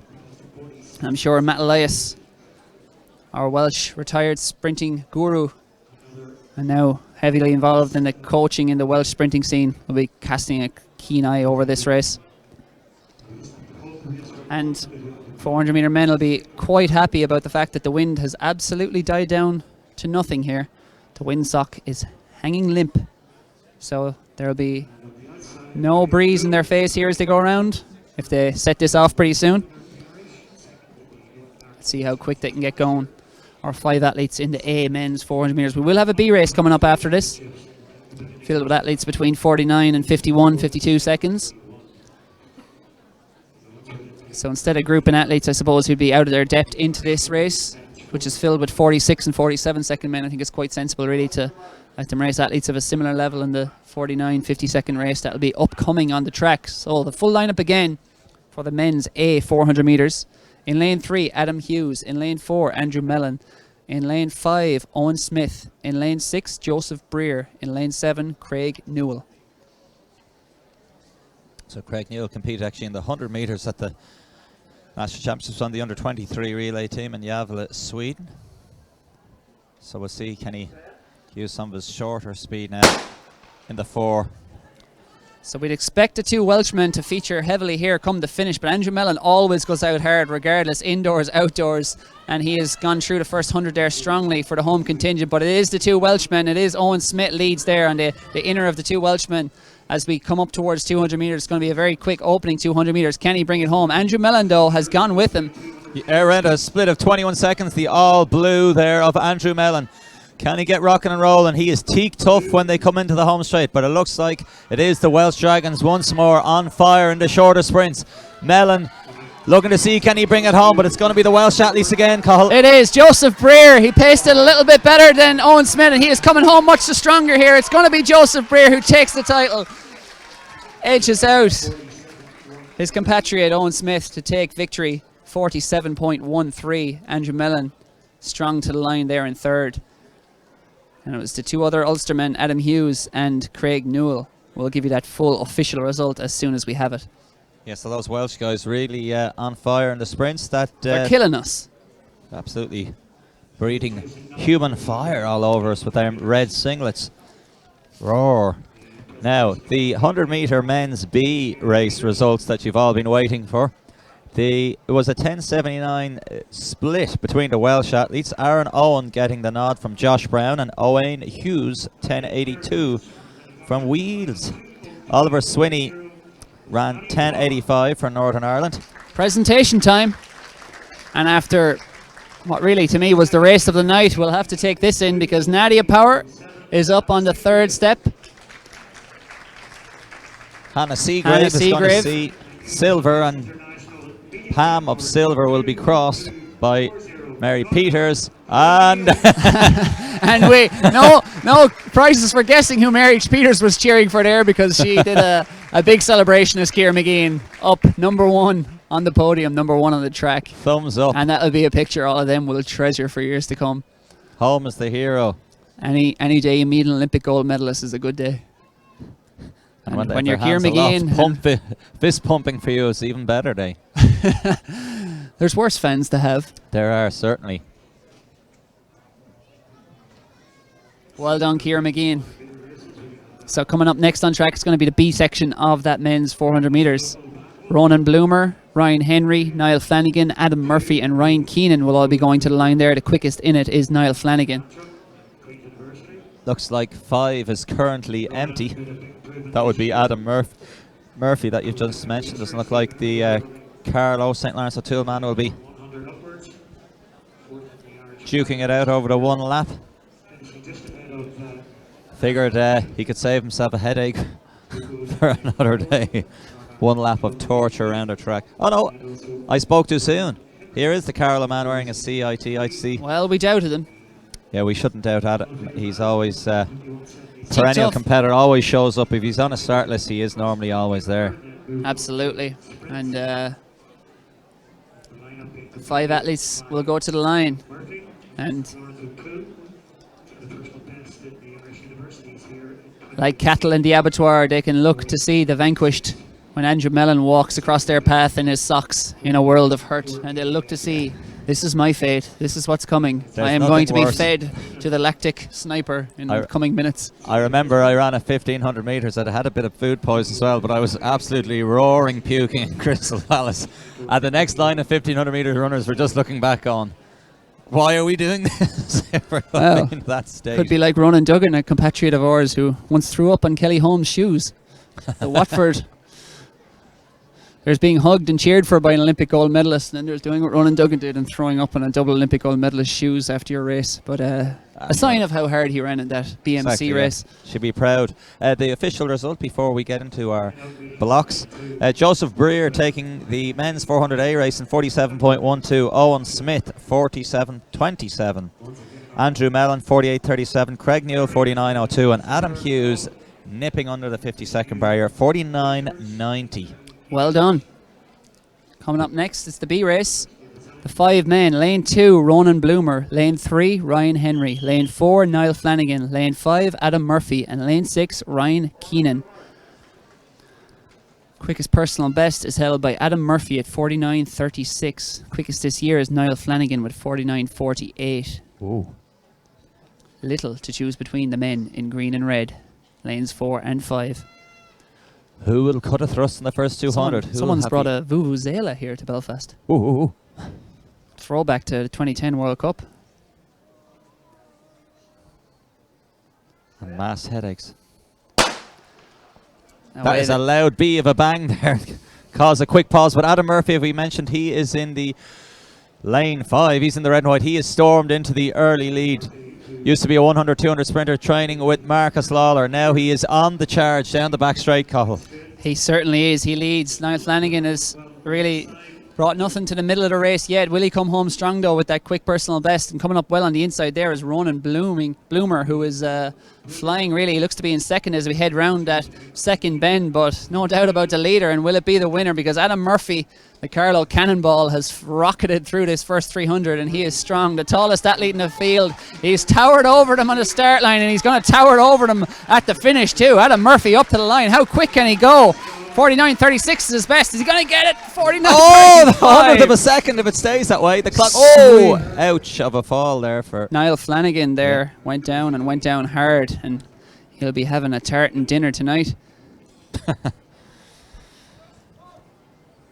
So, But looks if he like got a new second, personal best for Adam Murphy. yeah, we'll await official confirmation as we hear the commentator talk about the Superman pictures from Harry Purcell from Oh, yes. the weekend at the National Championships. That emphatic dive to the finish unfortunately didn't get him the gold, but it sure made for a good picture anyway, And made for great entertainment. which is what we want. And Niall Flanagan there once again leaving it all on the track, dipping and hitting the track to get that second place. But if it's a few more quid in the bank, it'll be worth it once he's not severely injured, in which case he's to spend a lot more on MRIs and medical expenses. Yeah, it's always. It's a trade-off. Is it worth this dive for this place? Yeah, I Harry think Purcell- Shawnee Miller-Weibo in Rio 2016 has a lot to answer for, but she did it to win an Olympic gold. Was that on purpose or did she just fall? Well, she was leaning Bit of and both. holding on, and then she kind of made a late decision right. It was a Quickest- natural fall dive. It rather was. than the High jump presentation time. We'll get a Running look at jump. this. There's one of our home stars here, Summer Leckie. Summer of summer. So I think it was Second at the National Championships of the weekend, first tonight. Shannon Craig and third, Anna McElmoyle second, and as you said, it's summer season and it's Summer Leckie on top of the podium, number one. Back on top, always good to get a victory.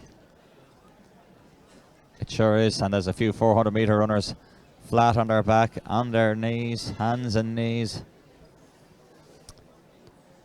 The javelin throwers are still warming up, firing the spears out. Coming There's a next on women's- track is going to be the women's 3,000 metres. Over the far side, and we might catch a bit of the women's triple jump as well, just trying to figure out which pit they're jumping into. And Ciara McGeehan, by the way, has the shoes back on. I think it's the racing flats. she's pacing this 3,000. Indeed. Yeah, she is. Good to lend a helping hand to her training partner. She's She's called in a bit of... fond of a stomach release after an 800 is Ciara, so she's probably let off a little bit of fluid and back up, throw the flats on, and might be an even better way to cool down. Sometimes if you actually keep running after an 800, can keep moving as best as possible, you can stave off the pukey wookies, the spookies of the pukies. Is that what you call them? Yeah, well, I've gone. That's a cute way of referring to what's a horrific experience for all concerned. Yeah, I've done it many a time, but Indeed, haven't we all? when I managed to stave it off at my best was if you can throw on the runner, just run in your feet quick, throw the spikes off, get a release, and try and get jogging as quickly as possible. I think it'll help clear. So the women's 3,000 metres, Ciara McGeehan will be on pacing duty. Tough to find a better pacemaker than Ciara McGeehan these days. Pacing our pal, you can see If the the tall Diamond League, figure. if the Diamond Leagues could get her, I'm sure they'd be quite happy and pay big bucks. Jim but, she's Vastenberg just above shaking at that. the knees. That's Steve- her training partner. Steve Vernon there in the hoodie. The coach giving the instructions. Yeah, Hit the damn pace. keep it simple. We have a result. Adam, it's the result of that B men's 400 metres. Adam Murphy, we wondered whether it was a personal best. With the 49.35, it was even quicker. 34. 49.34. Well done, Adam. The trip back to Carlow will be a lot sweeter, especially with that sweet cash, if there is any for the B400. We're awaiting confirmation on that. So he is your winner. In second in that B400 was Niall Flanagan, 51.38, and in third, Ronan Bloomer, sprouting onto the podium, 51.42. Oh. The women's 3,000 metres is about to go to the line. The full lineup: Catherine Driver, Rachel Gibson, Jessica Craig, Grace Carson, Sarah Lavery, Eleanor Kirk, Jenny Nesbitt, Charlotte Archer, Yip Vastenberg, and Ciara McGeehan on pace. In fact, Ciara McGeehan has two teammates in this one. Eleanor Kirk is also part of Team New Balance Manchester, so you can see the three yellow vests. I see Rachel Gibson in the white, and then we'll just have a look there in the green. There's a few more of them coming. I don't see... Charlotte Archer will be running for Wales here. She's an 8.58 athlete at her best. Yeah, Rachel Gibson's in the white. I don't see Jessica Craig there. She competed in the 5,000. Yip Vastenberg, you'll probably be more familiar with her, of the sight of her, the tallest athlete in the field there, in a Dutch singlet, of course. The Oranje Boom, but she's in the yellow of Team New Balance Manchester here this evening. How quick can she go? An 8.49 athlete at her best, so Sub 9 minute clocking. It's the true gauge of truly international class, 3,000 meter running for women. And we've certainly got a host of international class athletes here, and they'll be led round by a truly world class athlete in Ciara McGeehan.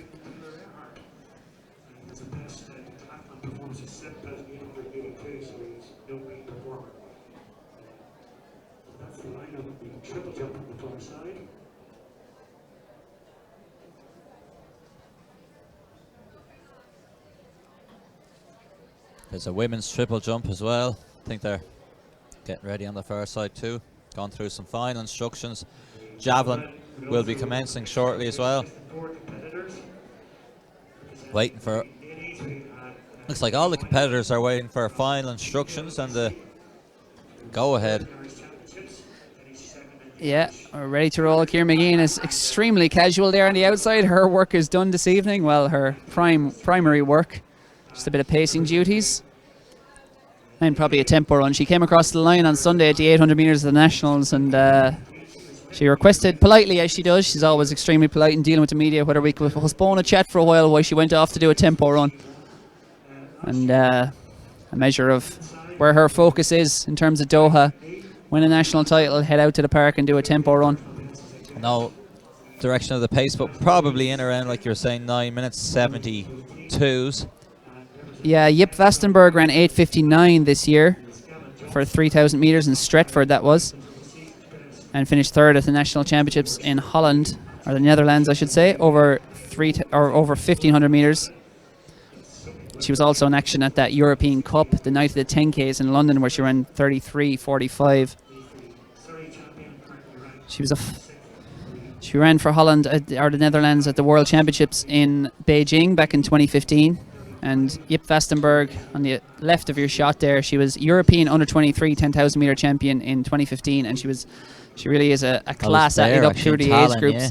And in 2013, she was European under-20 champion over 5K. So she's only recently moved to Team New Balance Manchester. It's about to get underway, kind of in the throes of rebuilding her career, I'd say it's fair to say. Yeah, and certainly things look on the up, because 8:59 already this year. She's well on her way back, and Ciara McGeehan, no surprises, straight to the front. And really at this kind of pace, you can just see the level of class she has there. She's wearing well-padded running shoes, and she truly is springing off this track here at the Mary Peters track.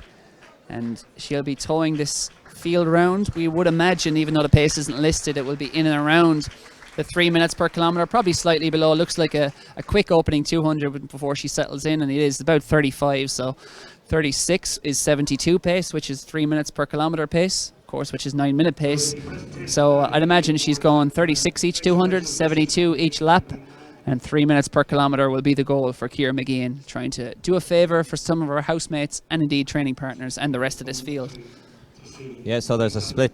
Eleanor Kirk is, I think, currently in fifth there, and the yellow going to track them, and we'll pick out our two other athletes. But McGeehan currently leads. The tall figure of Vastenberg currently in third. Going through the first lap, 71, which is pretty much spot on. Yeah, you really, when it comes to pacemaking, you really can't beat athletes themselves, because you could pretty much blindfold very good athletes like Ciara McGeehan and ask them to run a 71, and they'd be able to do it just off feel, off the years of experience that they've been doing it for. And she leads them round at the moment as well. Charlotte Archer of Wales is a very strong athlete at her best, moving more towards the roads in recent years, but she was 14th at that European Cup 10,000 metres in London, 32:40. So we expect to see her feature here, the Welsh athlete. Yeah, so McGeehan is looking good there. 5 away, really, obviously the virtual 4. Rachel Gibson is in the white. She's just second from the back. She was in the National Senior 1500 metre final on Sunday. So someone looking to work their way through. She's also repping Northern Ireland. So we're just listening over the intercom. There's a new stadium record, I think, in the discus, but we'll give you that now shortly. Yeah, we're awaiting the final result of that discus. Big thumbs up from Marco Pons. Pace just drifting slightly there, back to 2:26 for 800 metres. So 2:24 rather would have been 9 minute pace. She might get it rolling again. But still, really, for some of the runners, if they don't worry too much about the pace, as long as it's close enough, get a few laps done. Hopefully McGeehan might get one more lap in. She's going to be hurting now. The 800 metres is starting to sting the legs. She'll get a third lap. Ideally, they'd love a fourth, but if she can get to 3 laps, that'll be pretty good.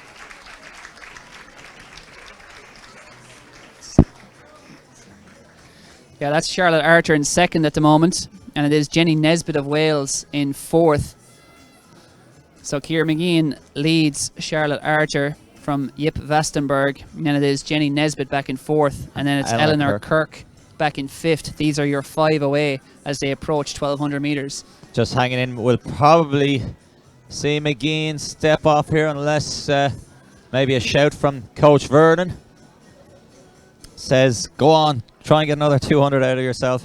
Absolutely. So they're hitting 3:36 would be the 9-minute pace. It's about 3:39, so it's just outside 9-minute pace, but it looks like Ciara is in the mood to keep going. Fair play. She's digging in now. I think she knows, right, 1 lap to go. I can give it socks. Certainly, and for her, that is. Exactly. It's the pace she'll be able to keep going. Wouldn't say comfortably, but certainly within her compass to keep going at kind of a 9-minute pace for 3,000 meters if she really, really wanted to, which she obviously doesn't and doesn't need to, but she'll probably get to halfway here. So comes up to 1,400 meters now. Ciara McGeehan leading the way. Back in second, Charlotte Archer. Up into third now is Jenny Nesbitt, and then back in fourth, just a little push in the back there because she was closing in on Jip Vastenberg, the Dutch athlete. And then with a little gap opening then to Eleanor Kirk back in fifth. Yeah, so McGeehan is doing a good job now. She's going to be getting to the mile mark, or 4 laps, 1,600 metre mark. So stretching it out, you can see she's able to just step it there, stringing out slightly because she can see her personal finish line in sight. Probably going to be just over 4:50 for the mile as they go through there. Yeah, you'll see Coach Vernon is just to the left of that stairs there at the start in the black hoodie. He's just calling out the splits. So 4:50, 4:51 through the mile. McGeehan steps off. She's done her job, and a big day's work for her there. An 800 and 2:02. Quick turnaround, pacing 4 laps from the 3,000 metre mark. They'd want to change their laps. They will once they come into the stretch. Down to 3. Yeah, Charlotte Archer, it's now down to her to take this on. Charlotte Archer, the 28-year-old. She's really got a range of PBs. She's a 69-minute half marathoner, so fantastic strength. That was earlier this year in Barcelona. And here over just, 1/6 of that distance, less than 1/6 of that distance. This will feel like a relative sprint to her. But she's an accomplished 3K runner as well, 8:58 at her best.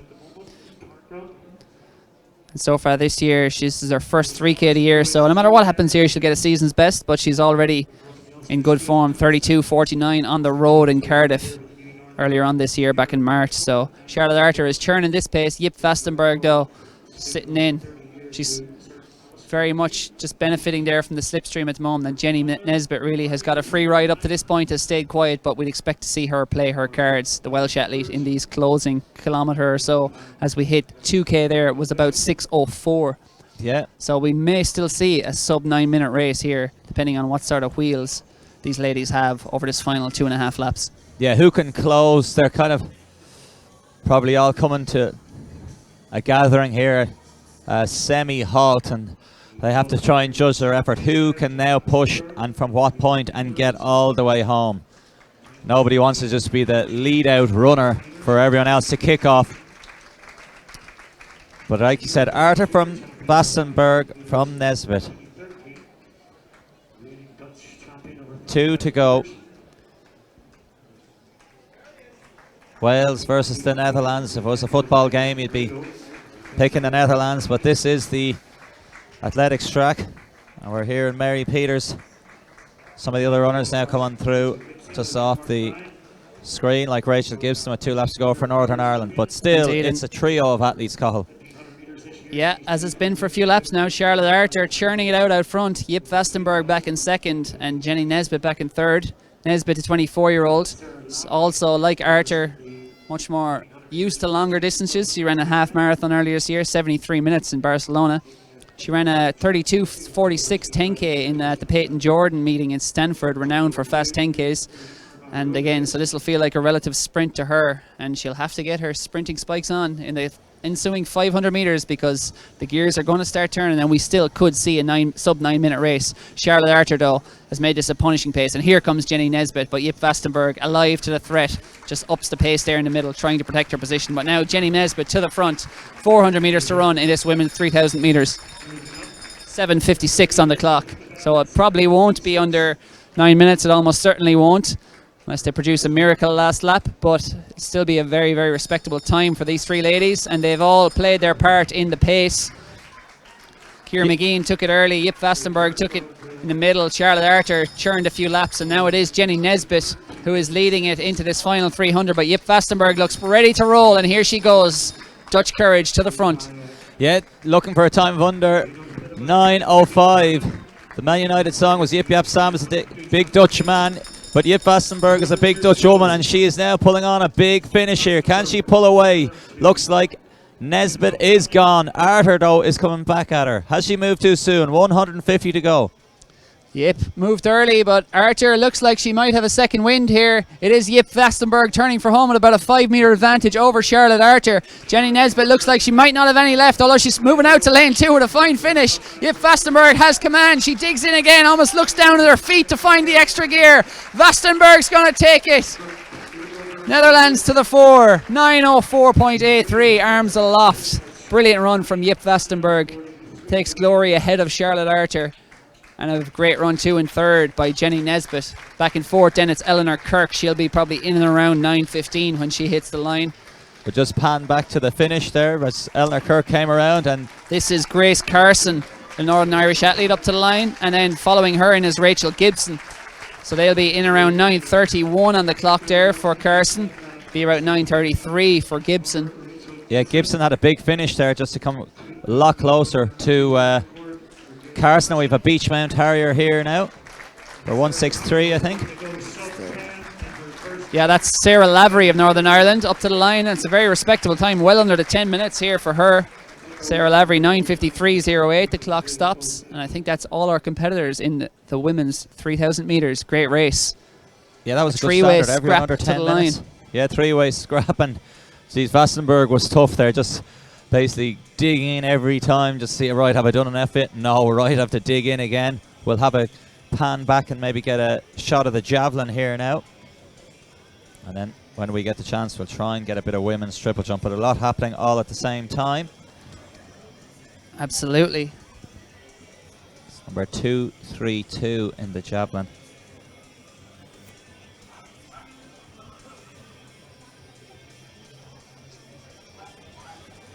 Just doing a bit of off-air stuff here. The hip numbers is the numbers we're looking to correspond to. Of course, I'm looking for the wrong answer as always. But anyway, we have our javelin thrower on the run up here. Do the drawback, get the impulse stride right. Is that the European Under-23's Cowell, the German superstar, through 77 in the heptathlon. Won't see anything over 70 here. This one anyway, looks like a little bit over 50 metres.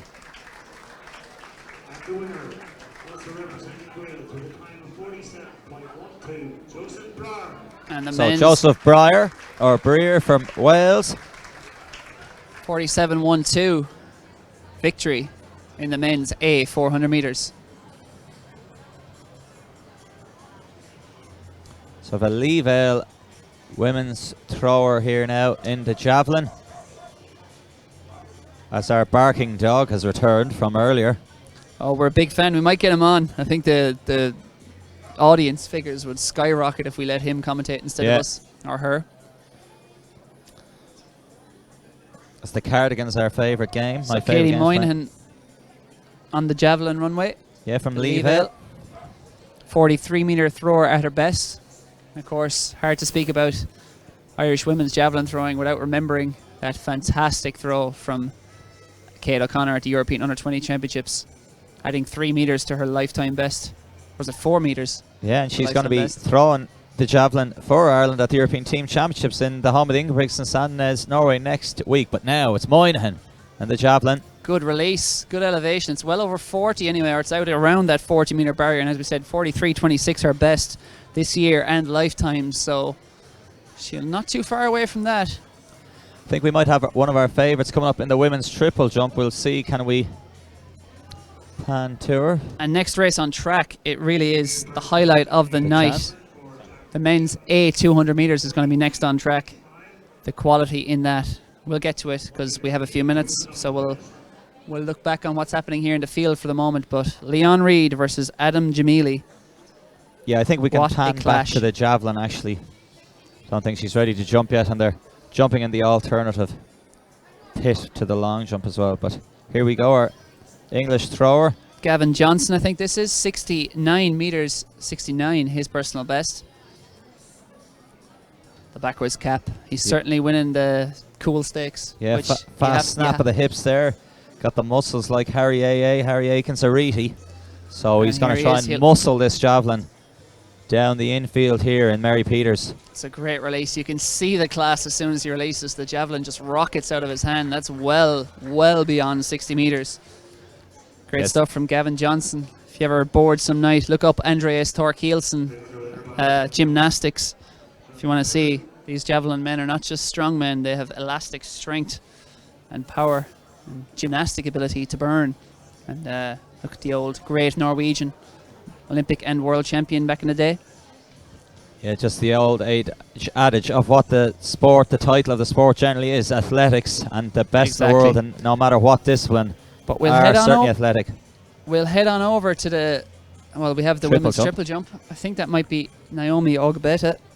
Yeah, she's in her Adidas gear. She's probably got to be the cream of the field here. 14-15 jumper, Naomi. Looks the And class. as you can see there, fantastic technique. Hops out of the pit. Not sure. She's a stand-up comic in her spare time. Ha ha ha. As are we. Apparently. Except we don't get paid for it. But yeah, The old Roddy multi-talented Doyle Naomi Ogbeta. Paddy Clark, ha ha ha. But through the hammer cage, the green mesh, pick out the speed men. There they are, the two of them. In the blue strip of Nike and green, Adam Jamili. Outstanding athlete, the Briton. He's out in lane 7 and just inside in lane 6 in that white of Northern Ireland. That's Leon Reid. The full lineup, though, for the men's 200 metres. The race of the night here at the Belfast International. Lane 2, Fred Afrifa of Britain. Lane 3, Michael Macaulay of Northern Ireland. Lane 4, Elliot Powell of England. Lane 5, Stephen Gaffney of Ireland. Lane 6, Leon Reid of Northern Ireland. Lane 7, Adam Jamili. And lane 8, Tommy Ramdan.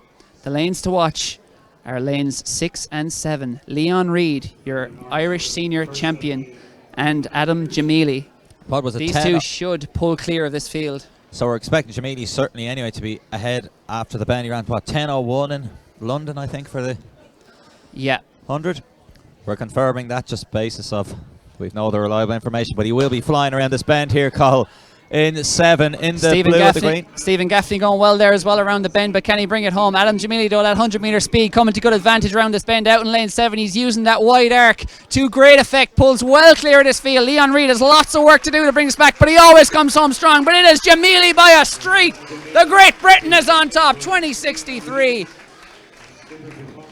Easy as you like. Leon Reid came through strongly for second, and it was Tommy Ramdan of Britain back in third. And a bit of a calf clutch there from Jamili. I was thinking he came to a bit of a halt, and indeed he has. He's clutching that left calf, pressing into it, looking hopefully just a little bit of a cramp. Slightly cool air, but nice win for me. He has been beset by injuries the last few years, so hopefully only a minor cramp / twinge.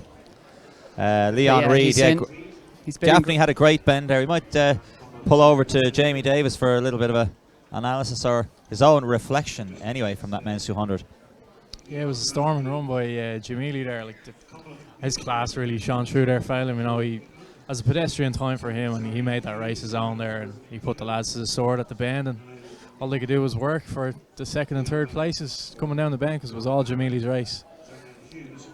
And Leon Reid, probably too much to do on that bend to the point where did he perhaps tighten up a little and against that superior opposition, I suppose, to what he faced at the national championships? Did that have that effect perhaps, or maybe a bit of fatigue?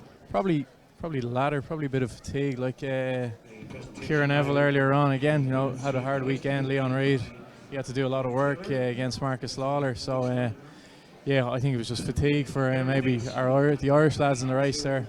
Again, Stephen Gaffney, like last Saturday, or Sunday, should I say, had a storming bend, but yeah, just lacked it in the home straight, and he had a remarkable run a couple of weeks ago, so he really needs to underline that time and punch his ticket to Doha. Absolutely, yeah. 20:39. Stephen Gaffney clocked in Kortrijk, but certainly he'll have to back that up again going forward. But Leon Reid, your national champion, not quite backing that up here tonight, but there's a long, long season ahead, and he'll have his eye on Doha as well. But Adam Jamili looking supreme. Let's hope that little niggle in his calf he felt afterwards is nothing to worry about. 10:04 for 100 metres already this year, and he should be going very low 20 seconds for 200 metres quite soon. Yeah, Vastenberg on the podium, and not discounting Tommy Ramdan. He's a 20:77 season's best and ran a good bend as well.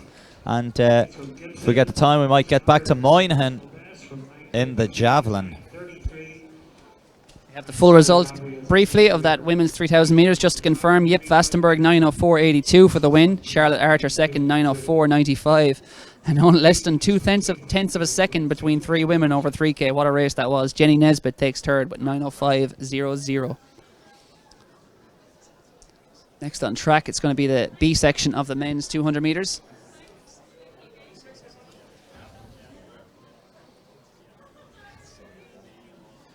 So javelin going on, triple jump going on. We've seen that men's 200. We now have our B200 men. Gonna look for the rundown of that field. Yeah, we have Jason Smith. Looks like he's going to be back in action here over 200. Samuel Miller, anyways, on that inside line in the green. He ran the 1, full the 2, lineup. the 4 at the National Championships. David Campbell will be in lane 2. Lewis Owlbrow is in lane 3. Paul Costello in 5. Jason Smith in 6 and Aaron Cadden in lane 7. That is the start list we have, and we're just looking across to see if that correlates to... Looks like Cadden is inside Smith, so there could be a bit of a change of lines. Or was I just not listening to you, Cathal? Sorry. It wouldn't be the first time. Certainly you. Smith looks like he's in lane 7. No, sorry, he is. Perhaps. And then there's Cadden, sorry, as we zone out. He's in the white of Sligo there, yeah. So Costello is inside Smith. He won the National Irish Under-23 Championships there. Got the official result from the A200. We'll give you that after this one. So looks like it should be a race between Costello, Smith and Cadden, and ultimately Jason Smith, who rarely runs the 200 these days, but again Cadden on the white of Sligo on the outside will run a pretty good bend. Should be those 3 away, just inside as well of Costello is it Louis Allbrow, but it's Smith who is expectedly powering away from Allbrow. He's coming under pressure, but it will be Smith. 21:59. I think he'll be reasonably pleased with that effort. Well done, Jason Smith. No stranger to the sprint double, and he's looked very good tonight doing it both once again. We have a confirmation of that A race. Adam Jamili, 20:63 for the win. Leon Reid came through for second, 20.89. Tommy Ramdan with an excellent run in third, 21:01. And Stephen Gaffney, 21:25 in fourth. We'll go down and do the full result. Elliot Powell was fifth with 21:47. Cameron Tyndall sixth, 21:62. And Michael McCauley seventh, 21:92. That was your A men's 200 metres. Back on the javelin runway as well.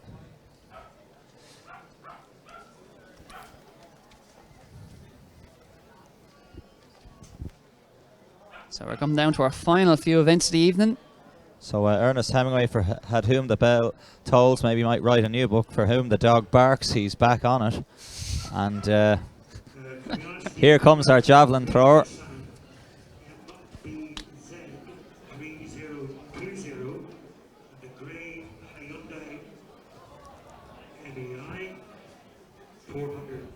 So always have to be careful pulling that javelin out that you don't poke yourself back. It's a double-ended side, two-sided javelin.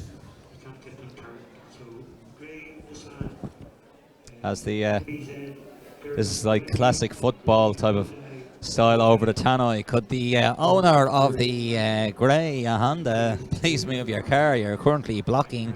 As there's Dara Bambrick. He's doing this Horizon Tokyo. He's in the yellow there.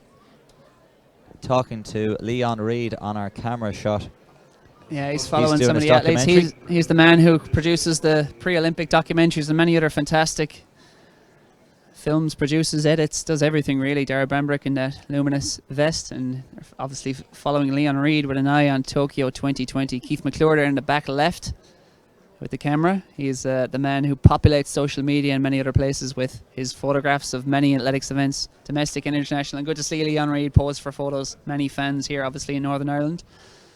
And speaking of 200 stars, we'll just go pan back over to the 200 metres. The women's 200 metres is, and this is a race. There is only one heat of this. The full lineup from the inside: lane 2, Rachel McCann of Northern Ireland; lane 3, Lauren Roy of Northern Ireland; lane 4, Melissa Roberts of Wales; lane 5, Bianca Williams, the favourite of Britain; lane 6, Amy O'Donoghue of Wales; lane 7, Joan Healy of Ireland; and lane 8, Katie Monteith of Northern Ireland. Bianca Williams, she was part of the British squad that took relay gold at the Europeans last year, and indeed at the Europeans back in 2016. She really is an outstanding athlete. She's run 22:58 at her best, Bianca Williams. This year she's obviously not quite at that.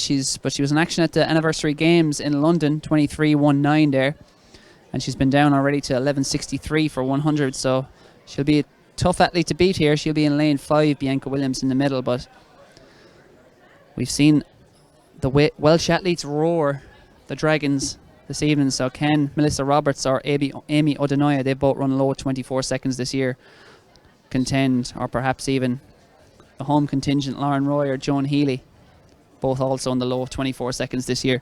Rachel McCann also But part of that Irish women's 4x4 at the European Under-20s that you're call. She's in lane 2. Yeah, fresh from the Irish Under-20 record. Just missed the medal there. Away they go. Great start there by Melissa Roberts in lane 4, but Bianca Williams would expect to get into her running now, and indeed she does. Amy O'Donoghue going well there. And it is Bianca Williams leading as she turns for home. She's got a 3-metre lead over Melissa Roberts. Going well there in 2, as well as Rachel McCann. That's not Rachel McCann, but anyway, the winner, no doubt about that. That is Bianca Williams by a streak. Coming home well on the outside is Joan Healy. We had a little rejig of our start list once again there, but no doubt about the winner. That's for sure. That was Bianca Williams by a long, long way. 23.7 on the clock. And when you take that is just off her season's best. Yeah, but when you can take into the county conditions, not probably great for sprinting. 23.70. It's another equivalent performance, really. I think that 23.1, taking into account, obviously, bigger track, bigger crowd. Well, not a bigger track. They'd all want to be the same size, wouldn't they? But bigger crowd and bigger meet in London. It's very much equivalent. And it did look like a headwind there as well as they came down the home straight. We'll confirm that once we do get the results. Yeah, so you have the result of the B200 film. Yeah, Jason Smith taking that one down in 21.59. Paul Costello 21.96, and Fred Afrifa also getting under 22, 21.98. Into a minus 0.6 headwind. Aaron Cadden 22.24, Louis Albro 22.87, and Sam Miller 27.37. Back to the javelin. Katie Moynihan is on the runway. She's been well over 40 already tonight. Can she break that personal best of 43? It's up, and once again comes down in and around the arc of that 40-metre line.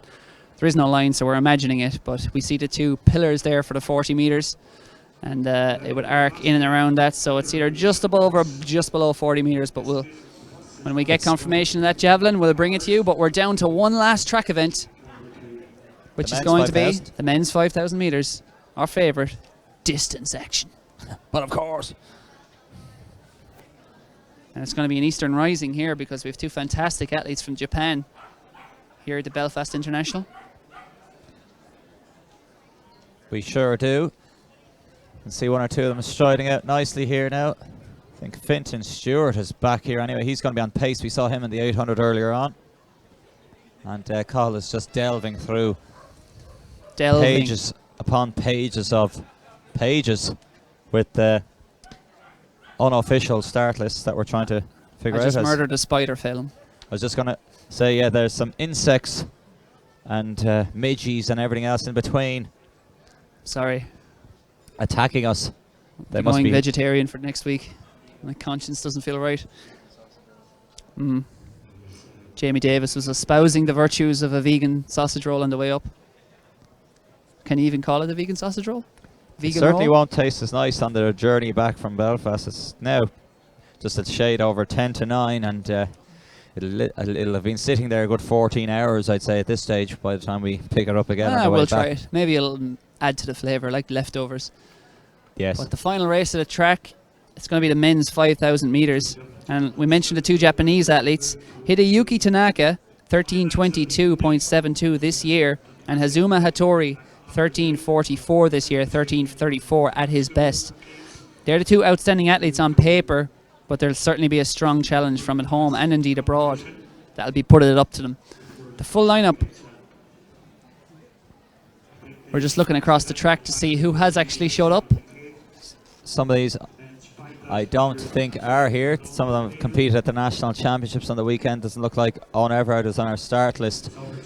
Doesn't look like any sign of him there in his famous Kilkenny vest, or any vest, in fact. You can see just on the outside in the yellow t-shirt and the long black socks, that is Fintan Stewart. He's going to be doing some pacing.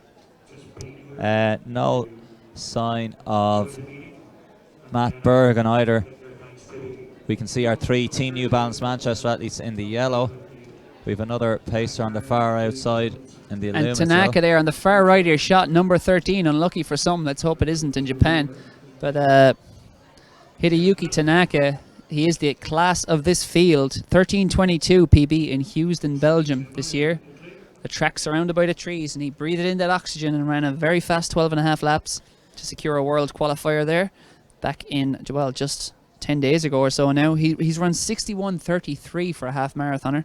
Truly outstanding running. One of about 2,000 Japanese men who can probably run that, though. It really is a country of absolutely astonishing depth when you look at the world lists at the half marathon. Of course, a product of the Ekiden scene over there. They're astonishingly strong, but at the half marathon and marathon, Japan.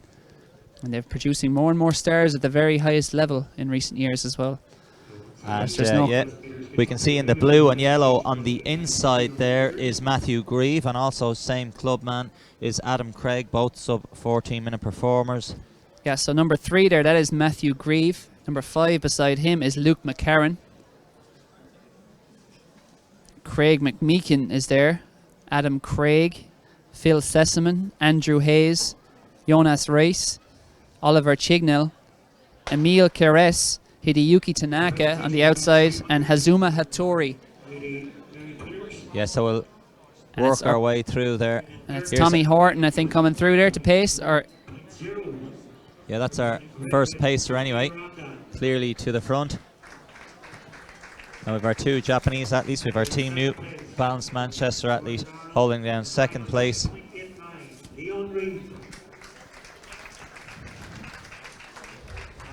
So going through the first 200 metres, Matthew Grieve there in second, and it is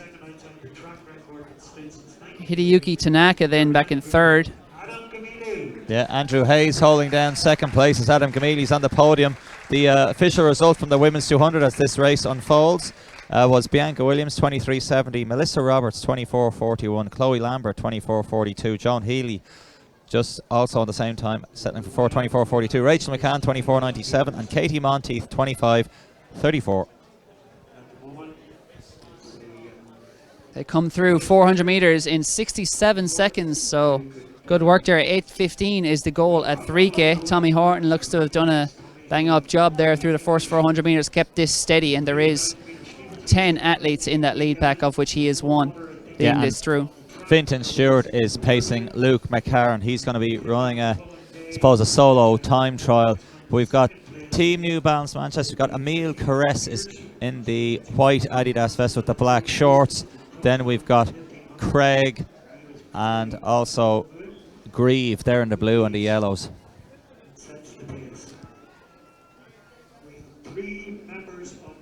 Yeah, and the two Japanese athletes in third and fourth at the moment. It is Hattori is the leading one of them at the moment. Man who's run 13.44 this year. And Tanaka, the favourite, at least on paper. he is sitting in fourth there at the moment. Kind of unusual arm action there. Yeah, so that he does, doesn't he? Actually, looks like he's playing the piano a little bit or something.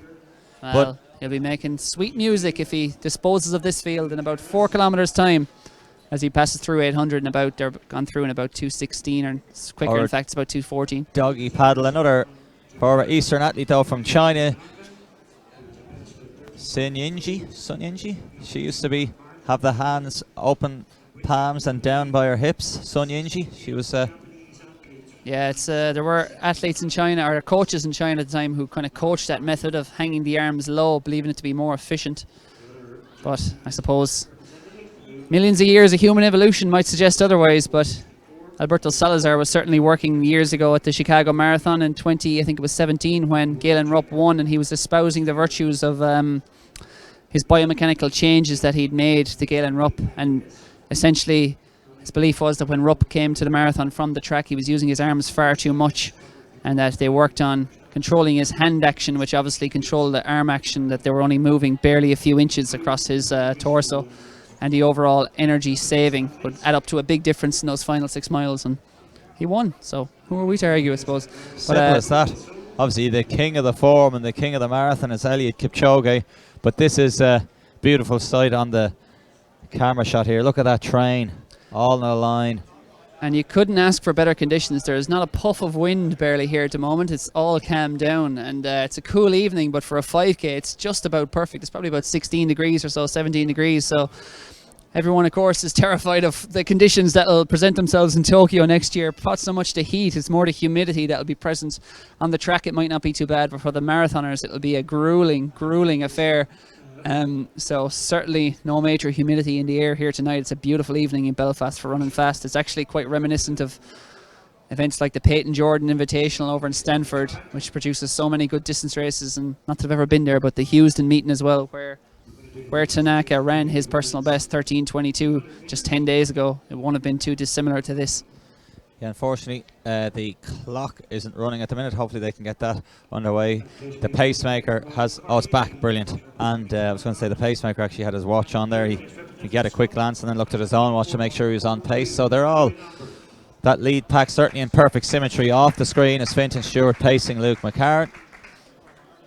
And they are close to 4 minutes into this 5,000 metre race. Yeah. Good to see Tommy Horton just checking the watch as well. He's doing a fantastic job so far. He's kept it very, very even. Andrew Hayes there back in second. He's taken up the pace. Not 100% certain on some of the hip numbers there, but we're calling them out there. So there's 3 New Balance Manchester athletes in there. Looks like Grieve, anyway, is just tailing off that main pack there in the blue and the yellow. But again, our front pacer and our front pack, the Japanese duo, still looking pretty impressive there in 3rd and 4th, as they're in a Team New Balance Manchester sandwich currently, and Emile Caress just off there. Yeah, and we have one athlete just separating off this field. So once the pacemaker steps aside, we'll have 8 left at the front, and these laps are being churned off here.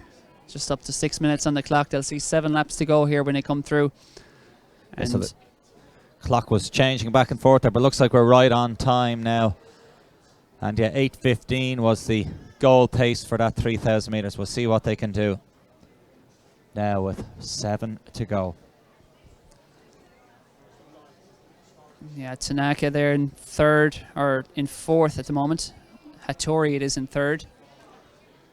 We see athletes just starting to move up there in the black and white strip. Yeah, just all on black, 3 from the back, looking nice and smooth as our Swiss athlete Jonas Rice. Yeah, very much flowing there along that backstretch. Like we said, there's barely a breath of wind here at the Mary Peters track. It's a track you could really not sculpt a better track to protect it from the wind. It's cut into the bowl of the earth, and there's high trees pretty much all the way around, and where there isn't trees there's a grandstand, so it's very well protected from the elements. Ideal really for distance running. And certainly one of the most picturesque tracks, and on cue they'll be running past the Mary Peters statue just off the camera to the left there. You can just see it in the back there. She is her statue. She's here in real life and in statue, so you And can talk to Mary Peters. If you're one flew over the cuckoo's nest, you can have a chat there on the hill. As with we her. tend to do. So they're digging in nicely. 6 laps to go. 7:11 through there at the next lap. So Yeah, Jonas Rice there in the black is making a bit of a move from Switzerland up. And Adam Craig there of Great Britain in that blue singlet, he's just hanging on to the back of this field at the moment. He's run 13:58 at his best, so be looking for a sub 14 minute clocking here. And they're coming up now with 5.5 laps to run, so we'll be coming up to 3K very shortly in about 30 seconds time, another 200 meters, and it's going to be in and around 8:15 is the goal. And really, Tommy Horton, take your hat off to him, because he looks like he's going to be very, very close to that split. And most importantly, it's probably not even bad if you miss it by a couple of seconds, but once you do it evenly, that's always the key. Make sure you distribute your energy evenly. Don't put too much sludge into the legs early for any of the athletes and yo-yo the pace. You want to do it nice and evenly, and Tommy Horton, very sensibly, really excellent pacemaking, has moved out into lane 2, let the athletes go. 8:15 was the goal, and he's going to come through in 8:17. Great you can't work. ask for much better, though. That's a good job. And we are down to 7 athletes in the mix here now. They're going to have to start pouring the pace on, though. Keep it on. Looks like they're doing that. Not a little bit of a halt on any regrets. Adam Craig, I think offhand, might have won the Armagh 5K road race, that super fast road race. As we are now coming up to our last number of laps. So 5 to go. Be coming up with a mile to go when they come around next time. Fintan Stewart has given Luke McCarron a shout off screen there, as the lads are going to try and dig in here now. So still trying to decipher some of our athletes off the hip numbers.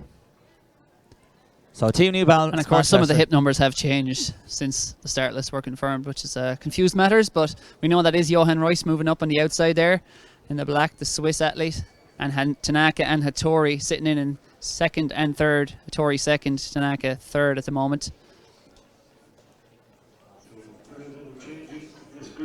So we're just going to try and get some of those latest hip numbers just for the close to make sure we've got the right guys and the right bibs and the right vests. But there's no doubting our 2 Japanese stars there in second and third, and Jonas Rice there now drifting into fourth. Caress is also still holding down that 5th position.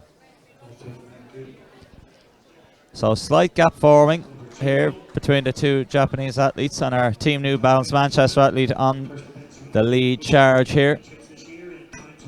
And we see a little bit of gap there, just a slight relenting, I guess, in second place from the first of our Japanese athletes. Hattori, and Tanaka quickly picks up the slack, and with his compatriot just takes over the duties. But the Swiss athlete Jonas Rice there powering through.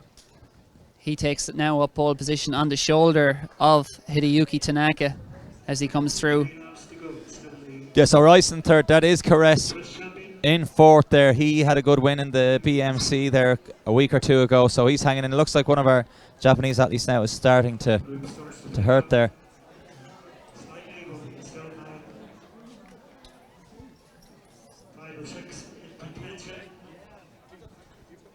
So Team New Balance Manchester 2 to 4. They've taken down the women's 800. They've taken down the women's 3K. They're leading this men's 5K, and the group is really splitting now.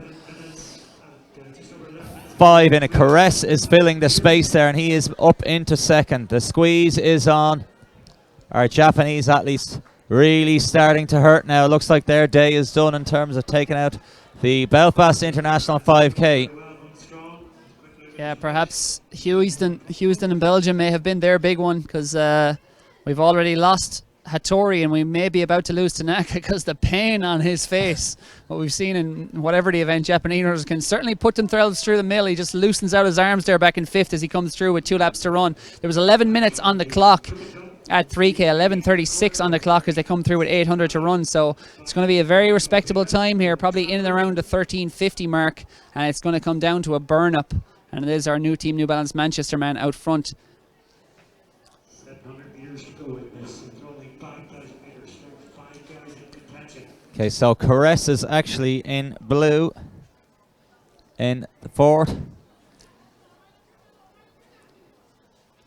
Sessamon is in blue, rather, and Caress is still there. He medalled at the Euro Under 23 10K recently as well. So he's in second place. Caress in blue is Sessamon. We're getting some good updates, and that is Caress now moving into the lead. Killian Lonigan giving us some wily updates via the power of WhatsApp. So Caress is caressing the field. He's caressing the track. 12 minutes and 30 on the clock. He is now going to have one lap to go. Can he hold off the Team New Balance Manchester? Sessamon has moved up into third from Rice, from our Japanese athlete. 12:39.78 at the bell. Caress is a man in form. Only Jimmy Gressier was one of the men who could get the better from there. He won the 5 and the 10 in Gävle, Sweden, to win the European Under-23s. But Caress is really on the move now. He's powering down the back straight, Cahill. Yeah, Emil Caress has turned the screw hard, really, with 500 to run, and he's put his rival to the sword here. There's a long gap back to third there, and it is the Swiss athlete Jonas Race there coming through into third at the moment, but it's still up for grabs here. But Caress is hanging on for dear life out front. Did he go too soon? I don't think he has. But the Team New Balance Manchester athlete is on the move. He's going to be closing the gap, but Caress can now see the finishing straight once more. He can see Grieve ahead of him, and they're going to get on for a time of under 13:40. It's going to be too little too late, but Caress will have done enough to beat the rest, and it's 13:37.17. But great running here in Belfast, both under 13:38. A nice turnaround for the Japanese Back from athlete. the dead, Hideyuki Tanaka back for third from fifth, and running on very strongly there as well was his teammate Hazuma Hattori. He got sixth. Yeah, Sessamon split them there. Sessamon split them in that blue singlet, and Race back in sixth, the Swiss athlete. So here's Andrew Hayes coming here now as well, in around 14 minutes. And that was all she wrote. Yeah, so we've got Grieve and McCarron, our last two athletes on the track, rounding out this Belfast International for 2019. So 13:37.55, the official winning time there from Emil Caress, as Grieve comes into the home stretch, and McCarron will be shortly following into this shot of the screen. But here comes Grieve. He went hard early. He's just had to grit and bear the last bit as he's run out of gas, but still he's stuck to the task. He's finished. Always better to finish than walk off the track. And here's McCarron, and Fintan Stewart is keeping an eye on the time off screen on his watch. He's going to stop it now. He's going to jog over to him. We'll try and see by his face whether that was a good time for McCarron. But Caress, the winner, and the Adidas doing the high fives. And that's everything. A great Belfast International for 2019 has come to a close. And yes, that concludes the action, as John Glover said. So great 5,000s. Highlights, obviously, Adam Jamili winning the 200 metres, but that's all she wrote for another year at the Belfast International. Thank you for joining us. Good night.